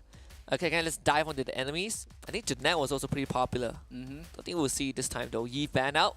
No Poco. There it is. Carl, Jean, Tick, and Stu all take it out. I wonder what Team Flash has this time. We might be pivoting towards those long-range fight, right? Brock and Piper also still up for grabs for both teams. Yep. Team Flash, they can pick up the brawlers that I feel like, it's gonna be cheesy, but I feel like with Colonel Grande in hand, like you have to go for that. But the first opening from Madrid will be the Jeanette. Meanwhile, Team Flash, they will have 2 picks to answer to the opening. It could be the Eve, since that they have banned it for the side of Madrid, but means that they can pick it up. So we have to see Team Flash what will they go for. They will go for the Bali opening. So later on, Madrid will try to figure out how are they going to go up against this thrower. It could be the Grey, could be the answer. Leon could be the answer as well.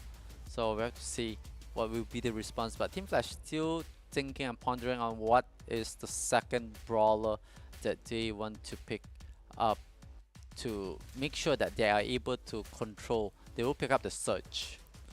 Yeah, and this is again Team Flash playing the long game. Do like the idea of the Surge and the Barley. I wonder what Madrid has in response though. They have the Jeanette, which is one of the few brawlers that you get that few seconds of invulnerability with that super, but at the same time you also get to control large areas, and it's gonna split your enemies' battle lines.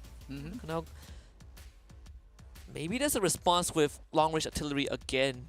They go for the Sprout, which is pretty decent considering that there's no Eve. So there's only so much space that you can work with on the map, and Sprout just limits that.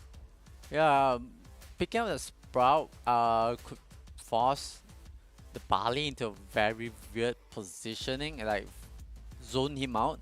But Surge still able to find a way. Could solve one problem, but will not solve all of it. Madrid will pick up the Otis, means that Team Flash will have the last pick and they will answer with 1 brawler, and we're still waiting for that one. What does Team Flash need? There's Surge that can able to jump front, can stand in front as well. Bali being a thrower, sits all the way back. Feels like they need a controlling composition from Team Flash. And ooh, the Grom of all things for Team Flash. Okay. I haven't seen Grom for ages. Yeah, me neither. Honestly, I feel like, I guess it makes sense also. I think same applications as the Sprout, right? You don't have much space to work with. All these tight corners can be controlled by the Grom. I think that's the approach. Team Flash, they have a decent mix with durability and damage. Right? This Surge, when he starts stacking up that super, he's going to be a force to reckon with. And honestly, not much. I don't think the brawlers on the side of Madrid can take much punishment. Still, Team Flash deals with this though. Again, the blue bounty is what's going to give you the minor hit start. Milky already spotted out, and the Barley, yeah, he's going to be an issue. Shizuku just walks forward and takes it away. Let's give Madrid a bit of that hit start. Yep, I think the only problem that Team Flash has is like closing the gap, like sitting right on top of Madrid brawlers and stuff. That's the question that they have to answer. Meanwhile, for the side of Madrid, they will control the tempo. They will play the poke. Right now, it feels more of a poking situation. I feel the tempo will move up higher as it passes the 1 minute mark, but X9J will be able to bring down one of the brawlers from the side of Madrid. Means that they will have that one small late. X9J once again brings down the Jeanette. So Team Flash it's answering the poking and like the Grom. Yeah, Look at that. Jay's doing so much work. And it's one of those few trolls where you block him out with a Sprout, he can continue to do damage. And the best part is Team Flash, they have the blue star with them. Madrid, what is the response right now? They have taken more than half of the map, so this is good news for Madrid. Levi slowly pushing forward, and unfortunately responds on this surge, not the fastest and not the most mobile brawler. You need Jay to kind of juggle around with him, and Jay is doing a great job on this Grom in making sure that he keeps his teammate alive, but there's still a chance for Madrid to come right back. 20 seconds on the clock. Hiroshi holding on to that super. That is going to be very, very crucial to keep Madrid away, and now he's going to throw it out, block out the entire right side. Can they alleviate the left side pressure though? Jay missing his attack. This is bad news. Hiroshi goes down, sniped by Levi. Madrid also gets sniped back. Jay! Doing just enough to give Team Flash the first dub. Yup, Team Flash takes the lead by a hairline, and that is enough. But Madrid, they were fighting for it. They are showing signs that they are able to come back. Can they repeat their strategy and try to mount this comeback? It feels like Team Flash, they are controlling the whole situation. They're controlling tempo, they're controlling gameplay, and like Madrid is like they are forced into this kind of risky play. Once more, Madrid starting off by taking the blue star away. So far, I think Hiroshi is doing a great job in all these heals, allowing them to start taking more space. But Madrid, obviously, they are the ones who are pushing forward more often. Levi looking for Jay, has found him. And they even lose response as well. Madrid in control from the get-go. Oh no. Even blocking out Hiroshi. They know this guy's an easy KO if they can get to him. Hiroshi healing himself back up. Just enough, just sufficient to stay alive. And Jay even throwing out that super. Unfortunately, not finding any. Only connecting onto Levi. Still needs a bit more. Yup, definitely. Team Flash, they are trying to bounce back, but Madrid does have the lead. They are sitting at 5 points. Meanwhile, Surge will be charging up. It's super. A lot of zone, a lot of poke coming in from the side of Madrid. Just keeping all the brawlers from Team Flash at bay. But you have to be careful that the Surge don't charge up all the way towards the max itself, but they're pushing in. They're coming through. Milkro, he just needs to get one. Jay staying alive. Oh no! And they even snipe Milkro away. Oh, Team Flash might have just gotten it. Another one coming through onto Levi. Team Flash just winning it out on these long-range battle. Response in the face of Milkro. Team Flash claiming that lead back. Some glimmer of hope. Third set for Team Flash. Now they lead this series 2-1. Yup, Team Flash, they figure out like, okay, this is how we're gonna play. They finally found the formula, the strategy to dissect how Madrid plays. And I feel like Madrid, like there's a scrambling. They're looking for a sign of hope. A small opportunity. They're taking all this risk. They're taking all this aggressive gamble, and it's not paying off for the side of Madrid. Team Flash, they take the lead. They need the next set to close things off, or will Madrid be able to bounce back? We have to see. But Team Flash making good work with what they have, especially with the brawler picks that they choose. It throws a curveball to the side of Madrid, where they are a bit dumbfounded by the strategies that Team Flash is bringing onto the table. Well, this is definitely one of the closest one we had. Team Flash, in both rounds of this bounty, they basically kept it as close as possible. Again, we had this near tiebreaker moment, right? Team Flash playing from behind this game 3, but heroics on the side of Jay is able to get those final touch in. Now, potential final set of this evening. Team Flash, imagine if they take down Madrid. So gonna be something that they will celebrate. The win streak continues for Team Flash. Bridge too far, going to heist. Yep, Team Flash wants to keep on the percentage, wants to keep on the streak, the momentum that they are running through the whole tournament. And Madrid is the only one that can stop them. Looks like Madrid is having a bit of problems trying to stop Team Flash. Team Flash just moving on real confidently, and this will be the next one as we go into the pick and ban. We see the Grom being banned, we see Bell being banned, Max as well. If Otis being banned with the Colette, so don't really see. Yeah, the Lola, right? It's, Yeah. I was thinking of the Lola also. You need someone that can power, just plow through the save. There, so remember Team Flash? Wiggly Spoo said that one of their players is Sam. Yep. We have seen Sam iterations when it comes to heist. It's not on bridge too far, but Sam is an option. If you can somehow power on the save, Sam destroys that save. 8-bit and Brock for Madrid.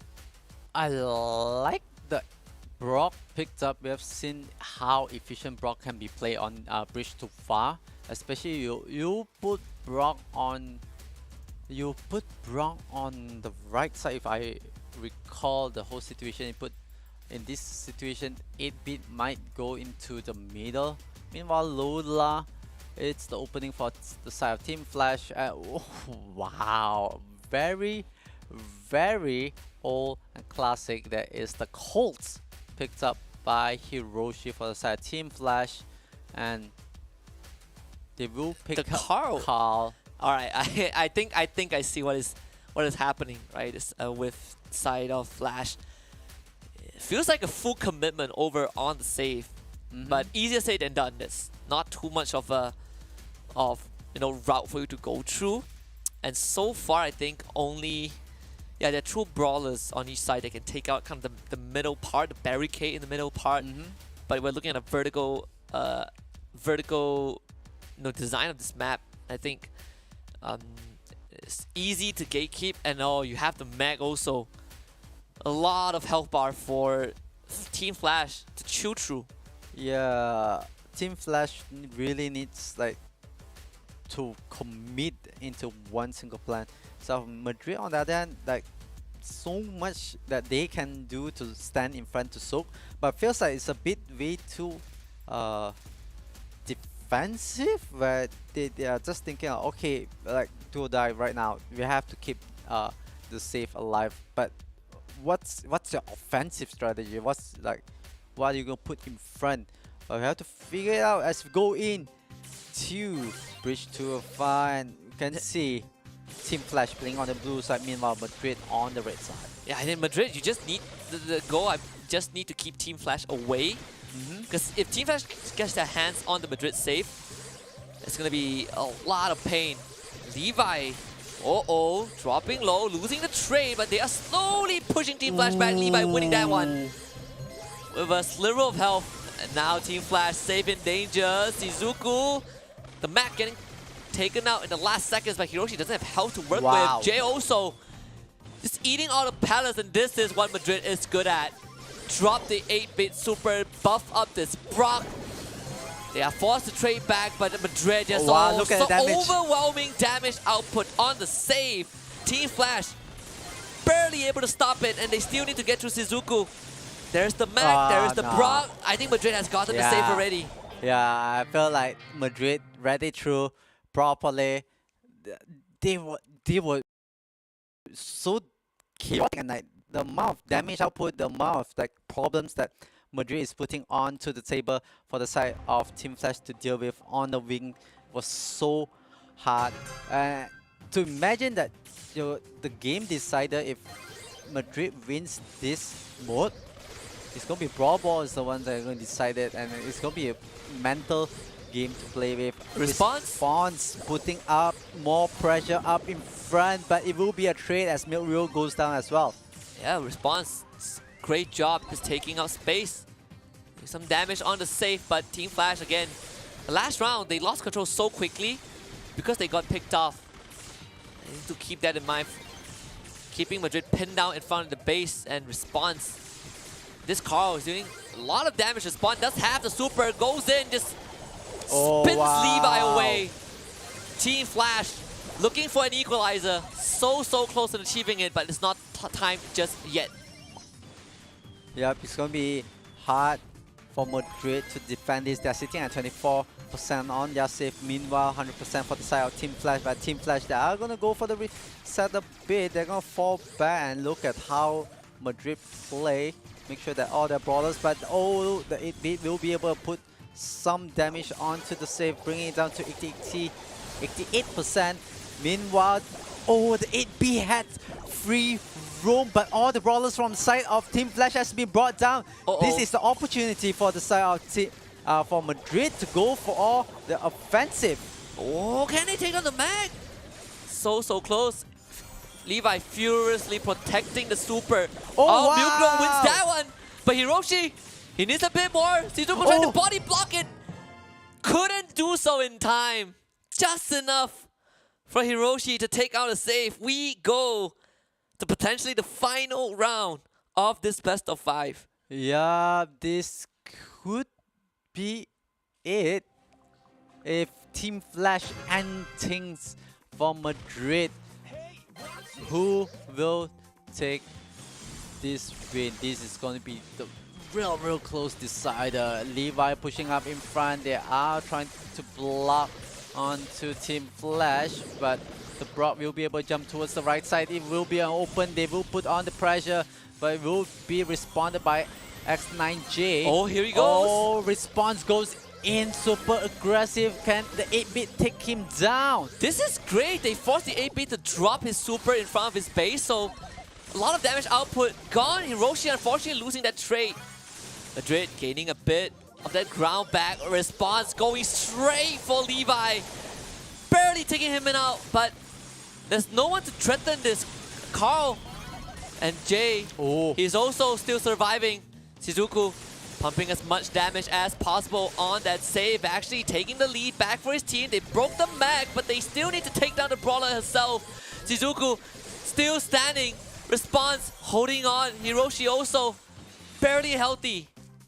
Yeah, Madrid bouncing back. They are in a very good position, but Team Flash still can bring a lot of threat to the table. You can see the car trying to position himself. Meanwhile, X9J and Hiroshi go for the trade. They won't be able as Team Madrid. They will go for the pressure. The final push. Super is out, and the Brock will be able to take down X9J. Levi goes down as well. Response? What? He's doing such a good job in surviving. Almost takes out the Brock, but Madrid have the lead. And they're just gonna try and brute force their way. Jay needs to get rid of Levi right now. Shizuku also just have too much damage on the side. Set 4 for Madrid. We're going the full distance. Yep, this is the full distance. This is the 50-50. Who wins Brawl Ball will be the one to secure the slot. Can Team Flash do the impossible, or Madrid will try to make the upset for SEA? We have to see. Team Flash, they have to dig deep. They have to figure out what can they do. They might even want to bring in some cheesy strategies that they have, maybe even opening up with the Frank itself, just to open up the map control. That's a lot of things that they can put on for the team composition, on the lineup composition for the brawlers itself. Meanwhile, for the side of Madrid, I feel like they are going to jump back to safety. They're going to bring back the crew for themselves. They might bring Nita, they might bring Jin, Sandy. We have to see.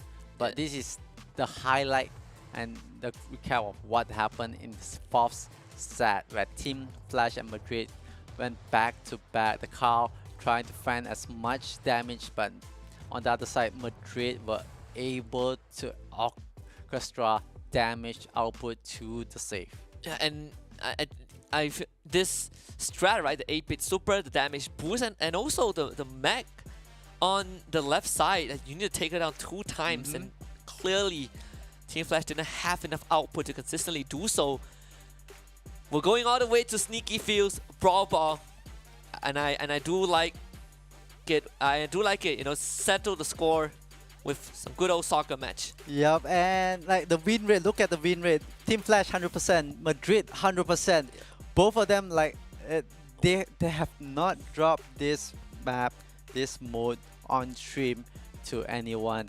And can they force the other one to drop it? We are still at 50-50. Sneaky Fields will be the decider, and you say soccer, football. This is gonna be the one that is gonna decide who wins. Could it be Team Flash or could it be Madrid? Yeah, one of them will not have the 100% win rate by the end of this. Yeah. So you're protecting your stats, but also you want to be the team to join helping in the next stage. So this is very, very crucial for Team Flash. Again, the winning streak, if they win this, it continues. And I would say it would be a new height for SCA in general. As I feel this is the furthest we've gotten, honestly. Yeah. This with Team Flash and Rising Sun SCA, you know, there's a lot has changed since season 1. Definitely a lot of change since season 1. Teams from SEA, they understand the gameplay. They understand that the difference between SEA players and Japan players is the technicality of it. And finally, SEA teams, they are able to catch up. They are able to challenge Japan players for that technicality and tell them like, you guys were the old guards. This time the SEA region is going to be the better region. So we have to see, can Team Flash make the upset? Madrid opens with an AMS. And yeah, when you have so much, you know, brushes to work with, AMS one of the best brawlers to clear it out. And, you know, you also make that super very effective. Go for Team Flash, the Janet, very, very classic pick. When it comes down to, again, just clearing out space. Nita shown by Team Flash. Hiroshi picking that one. Yeah, Hiroshi recognized that. Let's bring this fuzzy, let's bring the teddy bear onto the table. And Hiroshi recognized that. Okay, let's bring in the Nita. Let's do this. Let's put the number games in advantage for Team Flash. Madrid, how are they going to respond? They got 2 picks left. They will decide what to pick, but just looking at Team Flash lineup, it's a bit hard. Yeah, Levi is gonna go for the spike also. Again, more zone control for Madrid. I find it's gonna be a bit hard for Team Flash to push into the Maxwell's ban out as well. I don't think Stu is the way to go for Team Flash. Penny for Madrid. Penny pick up for Madrid. Team Flash. I don't know. I feel like Ruff picking up Ruff's maybe a Surge, but they went for the Barley. King, they gonna go for the Barley to go for the Brawler check itself. So Madrid have to see what is up with this Barley. Barley is definitely not playing the mate itself. So Team Flash, pretty interesting. I feel like we saw, I mean, Barley on Sneaky Fields. I guess it's not too bad of an idea, right? It's all about both teams. I don't think have a way to clear out the brushes. Then that's why Barley, you know, having the Nita Super, they're all good methods to kind of clear the corners. Team Flash starting it out again. So far, honestly, Madrid has been putting out a good fight, but it's also kind of the mechanical prowess that they've shown us, right? All these aim wars have been won by Madrid. I say that Team Flash just walks on forward. Hiroshi already got in 2. Oh, wow. and instantly draws the first blood with that goal. Yeah, Team Flash just aggressive, knowing that the moment that Levi goes down, that's the open window for them. That's the open goal for them. They went for it. Madrid needs to respond, and Milk Riro Hiroshi has to be careful. Instantly unleashes the super. Gets rid of the penny. Response also throw his super out. Cannon basically taken care of. Hiroshi can't really move on further. Fortunately, not able to put that utility to good use also. But Team Flash needed to find some more space. Milkro taking control off the right, putting the super down again. Team Flash needs to clear it out. Once more, Jeanette super overhead going on to Madrid, trying to clear space. Just not, unfortunately, they don't have enough damage. Yeah, definitely not enough damage, but Madrid recognize that they're gonna go for the aggressive. They're gonna go for the push. You can see Levi brings down Hiroshi. Meanwhile, X9J running for a life. Shizuku will be able to bring it down. It's gonna be a 3-win on one situation. Hiroshi is back, but Response holding on, not giving up the goal to the side of Madrid. Madrid might be thinking of pushing this to overtime if they are able to take this score. Levi thinking about it. They are slowly catching up and pushing up the field. All Team Flash needs to do is to keep Madrid away. For another 30 seconds, Team Flash would have gotten the first match, but Jay dangerously on an opening that they can use to get forward. No. Response next to go, and Levi scores a long one. Well, definitely going into that overtime. Yeah, Team Flash, can you secure this first round? Levi moving forward, still ending up surviving, but losing that trade. Hiroshi in possession. Oh, It's so close to the goal. Milkro defending the goal with his might. And only 11 Shizuku. Oh, Nita's no. very dead. They slow down Hiroshi, but all of them are down. Hiroshi tries to go for the score, go for the pass. Wow! Skims right through Levi. Team Flash with the first round of this final set. Yeah, what a cross for Team Flash. Able to find the open player and score the goal. Madrid feeling the pressure. This is do or die. The next 2 goals, if Team Flash is able to pick it up, that means that Madrid will lose the game, the set, and the series, even the percentage itself. Hiroshi pushing up in front. Levi sitting quite low, but Shizuku will be brought down by X9J. This is the aggression. Oh, that is the first goal from Hiroshi, setting the advantage, setting the pressure onto Madrid. Madrid, they are gonna bounce back. They are gonna see how are they gonna go for the aggression. Oh, Jay. Oh, if he takes out Levi. Oh, wow. Now there's an opening. Milkro trying to send the ball away, but they've lost everyone. This Team Flash oh, might be the team to qualify. They're knocking on the doors of Madrid. Another achievement in sight for Team Flash. Everything from the kitchen sink, and Team Flash have done it. Taking down Madrid. They asked for Madrid, and they got Madrid, and they took down Madrid. Team Flash, your second team to qualify. Yeah, Team Flash indeed. Congratulations to them as they move on. Meanwhile, Madrid gets sent down to the lower bracket. That means Team Flash, they secure the slot. Meanwhile, Madrid, they have to wait for the next matchup. They have to wait for the opponent itself. And Madrid, they went the distance. They were forced into this predicament, into this situation where it's like, it's so unfamiliar with like Madrid, like playing on this.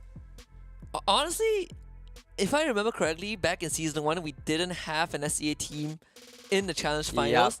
This is the first time that one of them has made it. So a new accomplishment that will go down in the history for a while, for some time to come. Team Flash, basically a team that at one point, you know, was one of the most reputable organizations in Brawl Stars.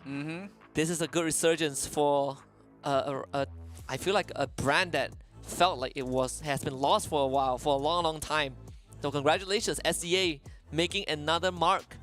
This time qualifying to the Challenge Finals of Season 2 of the Brawl Star. Yeah, definitely. They secure their slot, but they still have to wait for 2 more slots. Like who will join them? Could Rising Suns Esports SEA, their own teammate or team from FCA, join them in the challenge final, or could it be a dominance of other Japanese teams gonna join in? So we have to find out. It's Team Flash. What a comeback! What a play! What a dominance that they set. Like certain of the sets, certain of the modes itself. Like you can see how Team Flash being very confident that they were putting on the pressure, that they are taking the game away, they're setting the tempo, they're setting the whole set, the whole round itself. And Madrid can't really answer. Madrid was trying to scramble for window, scramble for opportunity, and they're taking super risky aggressive play, cruise jumps to the back. You can see the Mac try to go for the tank in front alone, and there's so much scrambling coming from Madrid. And I think Team Flash has really handled a lot of these situations very well, right? And you see that the rounds that they won, they were able to win on Bounty, they were able to win, in Brawl Ball, all these more, I wouldn't say more technical, but I would say more technical, honestly. More technical ones for Team Flash that they were able to win that one out. Let's take a look at the updated brackets after this exciting day that we have. Again, for all of you guys who are not familiar with the brackets, in Group 1, we have Brighton, who will take on Rising Sun Esports SEA. Loser gets eliminated. Winner takes on Crazy Raccoon for the second slot in Challenge Finals. Whereas in the bottom side, Quasar would take on WWW. And the winner of that would take on Madrid for the 4th spot in the Challenge Finals. Right now, 2 teams have qualified. The first one is Help Me. Second one, Team Flash.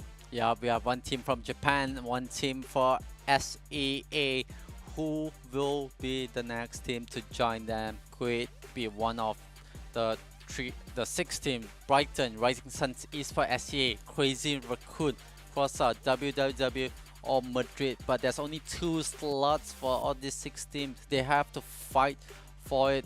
Madrid and Crazy Raccoon, they have this a good opportunity because they only need to play 1 series. Brighton, Rising Suns Esports SEA, Crossar, and WWW, they have 2 series to play. So it's going to be much more of a marathon, and it's definitely going to be really crazy. But let's take a look at the schedule for the upcoming week. We will be seeing there will be 4 match. This is going to be the lower bracket itself. This is going to be the one that decides Brighton going up against Rising Suns Esports SEA. Meanwhile, the second matchup will be the winner to go up against Crazy Raccoon. Match number 3 will be QSR going up against WWW. Whoever wins the match number 3 will go up against in match number 4 against Madrid.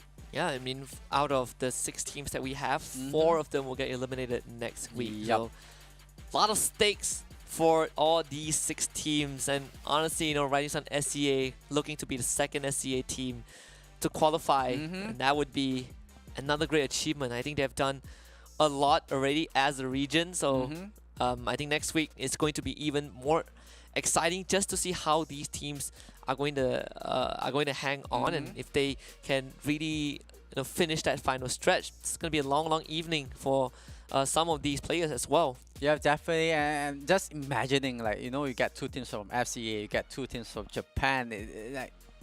Team Flash and Rising Suns Esports, they're going to join power and join their minds and say, we're going to beat the Japanese team. We're going to, finally tell the world that, SEA, we are going to be the better, we're going to bring a better team to the Masters. But we have to see, we have to wait to see the lower brackets and stuff, like which team will join them. But if in the worst case scenario, all hopes will be on Team Flash, since that Team Flash has the slots already. I think after today, people would look at, these two regions and probably have a slightly different opinion, right, with how things are compared to back then. But I have a better idea. Why not we hear it from the players themselves? We have Team Flash right now on your screen. Just gonna talk to them. And hi guys, it's great to see you guys again. This time under a more joyous circumstances. Congratulations being the second team to qualify for Challenge Finals. Definitely a new achievement for Southeast Asia as a region. No teams made it in Season 1. You guys are the first. How does that feel? I mean, so yeah, it feels really good to finally qualify to a LAN. Cause at least personally for me, it's like going to be my first LAN event. So yeah, it feels really, really good to qualify as first seed.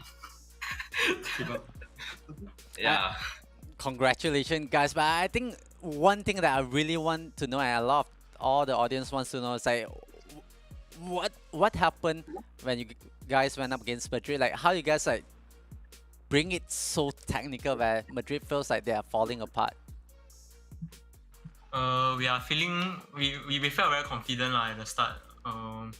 Cause our team captain had prepared everything. Then we are also very solid players. Then yeah, very confident That's why. Yeah.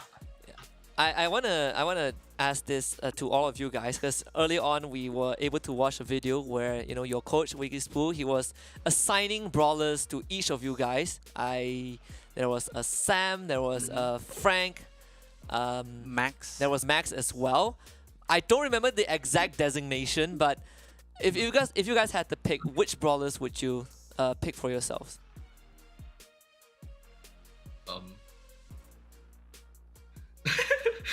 I guess I'll take the Frank and Frank, Max, Sam. What would you choose? I guess Sam. Pick Sam.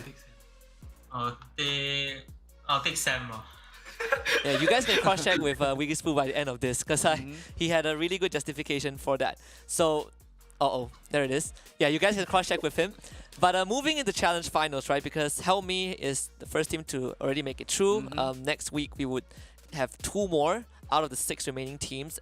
Which 2 teams you think will join you guys in the Challenge Finals?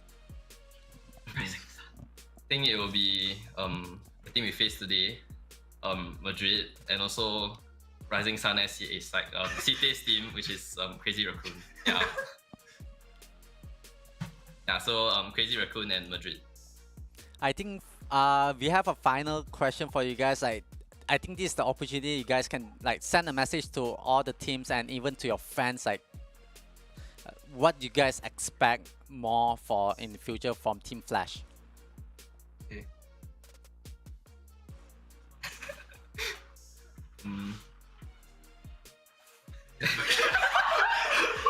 Any messages, like to all the fans that have been like cheering you guys on, kind of how you feel being, qualifying after so long, for SEA, first team from SEA to do so.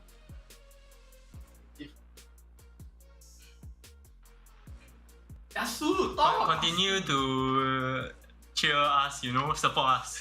Yeah, like we are really appreciative of all the support, even though our region is like kind of trash, but we showed today that we can actually bring some solid games to the table. So yeah, we hope to like continue doing the same at the LAN event in top 4 and continue like showing our dominance across the region and across APAC as a whole. We hope Rising Sun joins us. I think all of the SEA fans will be looking at Rising Suns. Yeah. But yeah, congratulations again for qualifying. We'll see you guys on LAN, and the winning streak for you guys continues, and we hope to see that keep on going into Challenge Finals. So you guys have a good rest. Thank you very much for being here with us. Thank you. Here's my prediction. I think Wiggis is gonna give them a bit of a lecture session after that. Yeah. Just need a bit of work on cam, but serious talk. I think they're great guys. Just you can see, first time for some of these players, and just like Coach has mentioned, right, some of them not really comfortable with the camera, but overall they're good at what they do, which is playing Brawl Stars. I think this is again going to change the narrative, right? First SCA team to qualify for top 4, and to do it in such a fashion. They took down the team that they themselves say would qualify and join them in the top 4. I think this really means a lot to SCA as a region. Yeah, definitely. It's like you can see all the SCA players. They're trying to challenge themselves. They are pushing their inner limits. They are pushing what they can and really trying to catch up to the other regions, and even especially like Japan itself. It's like it's a whole. It's Japan alone is a region because like the way how they play, the technicality and the skill gap that they have. Yeah. And I'm glad you brought up about inner limit and surpassing your limits, because I have just the one for you. We have Monster Energy that's helping us to surpass all our limits and unleash the beast within us. Make sure you take a swig, get juiced up, be energized for all your gaming needs. So check them out at www.monsterenergy.com/gaming, because I just want to say that they have been with us on this journey since the very beginning, and they are constantly keeping us on our optimal performance. Yep, definitely keeping all of us and even the viewers at home optimized and just bringing the best out of them. But just in the end of the day, we can see how the teams, they bring their technicality, they bring their experience, they bring all they have into the game itself, and just seeing how they're doing it is just, it's a next level. Yes, definitely next level. I also have a next level deal for you if you want to bring some gems into your game, you want to make some in-game purchases. Well, here's the pit stop for you. Note it down right now. It is going to be our partner, Kachi Shop. Get great deals and game top-ups at www.kachishop.com. You will not regret it. Gives you one of the best bang for a buck offers. Definitely will visit that in a bit, but Husky, we have been through a very long day. What do you have for your final words? Final words? I'm looking forward to next week. I'm looking forward to see which last two teams will help me and Team Flash in the challenge finals. We'll find out in 1 week's time. But for now, we'll keep you guys on the hook. We're gonna sign off and enjoy the rest of the night. Win some Brawl Star games. See you guys next week for more Brawl Star actions in Snapdragon Pro Series Season 2 Challenge Group Stage. My name is Husky. He's Uwu the Magical. We're gonna sign off for now. Have a good night.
The Snapdragon Pro Series powered by Samsung Galaxy is brought to you by Snapdragon Elite Gaming, Samsung Galaxy S23 Ultra, Monster Energy, and Kachi Shop.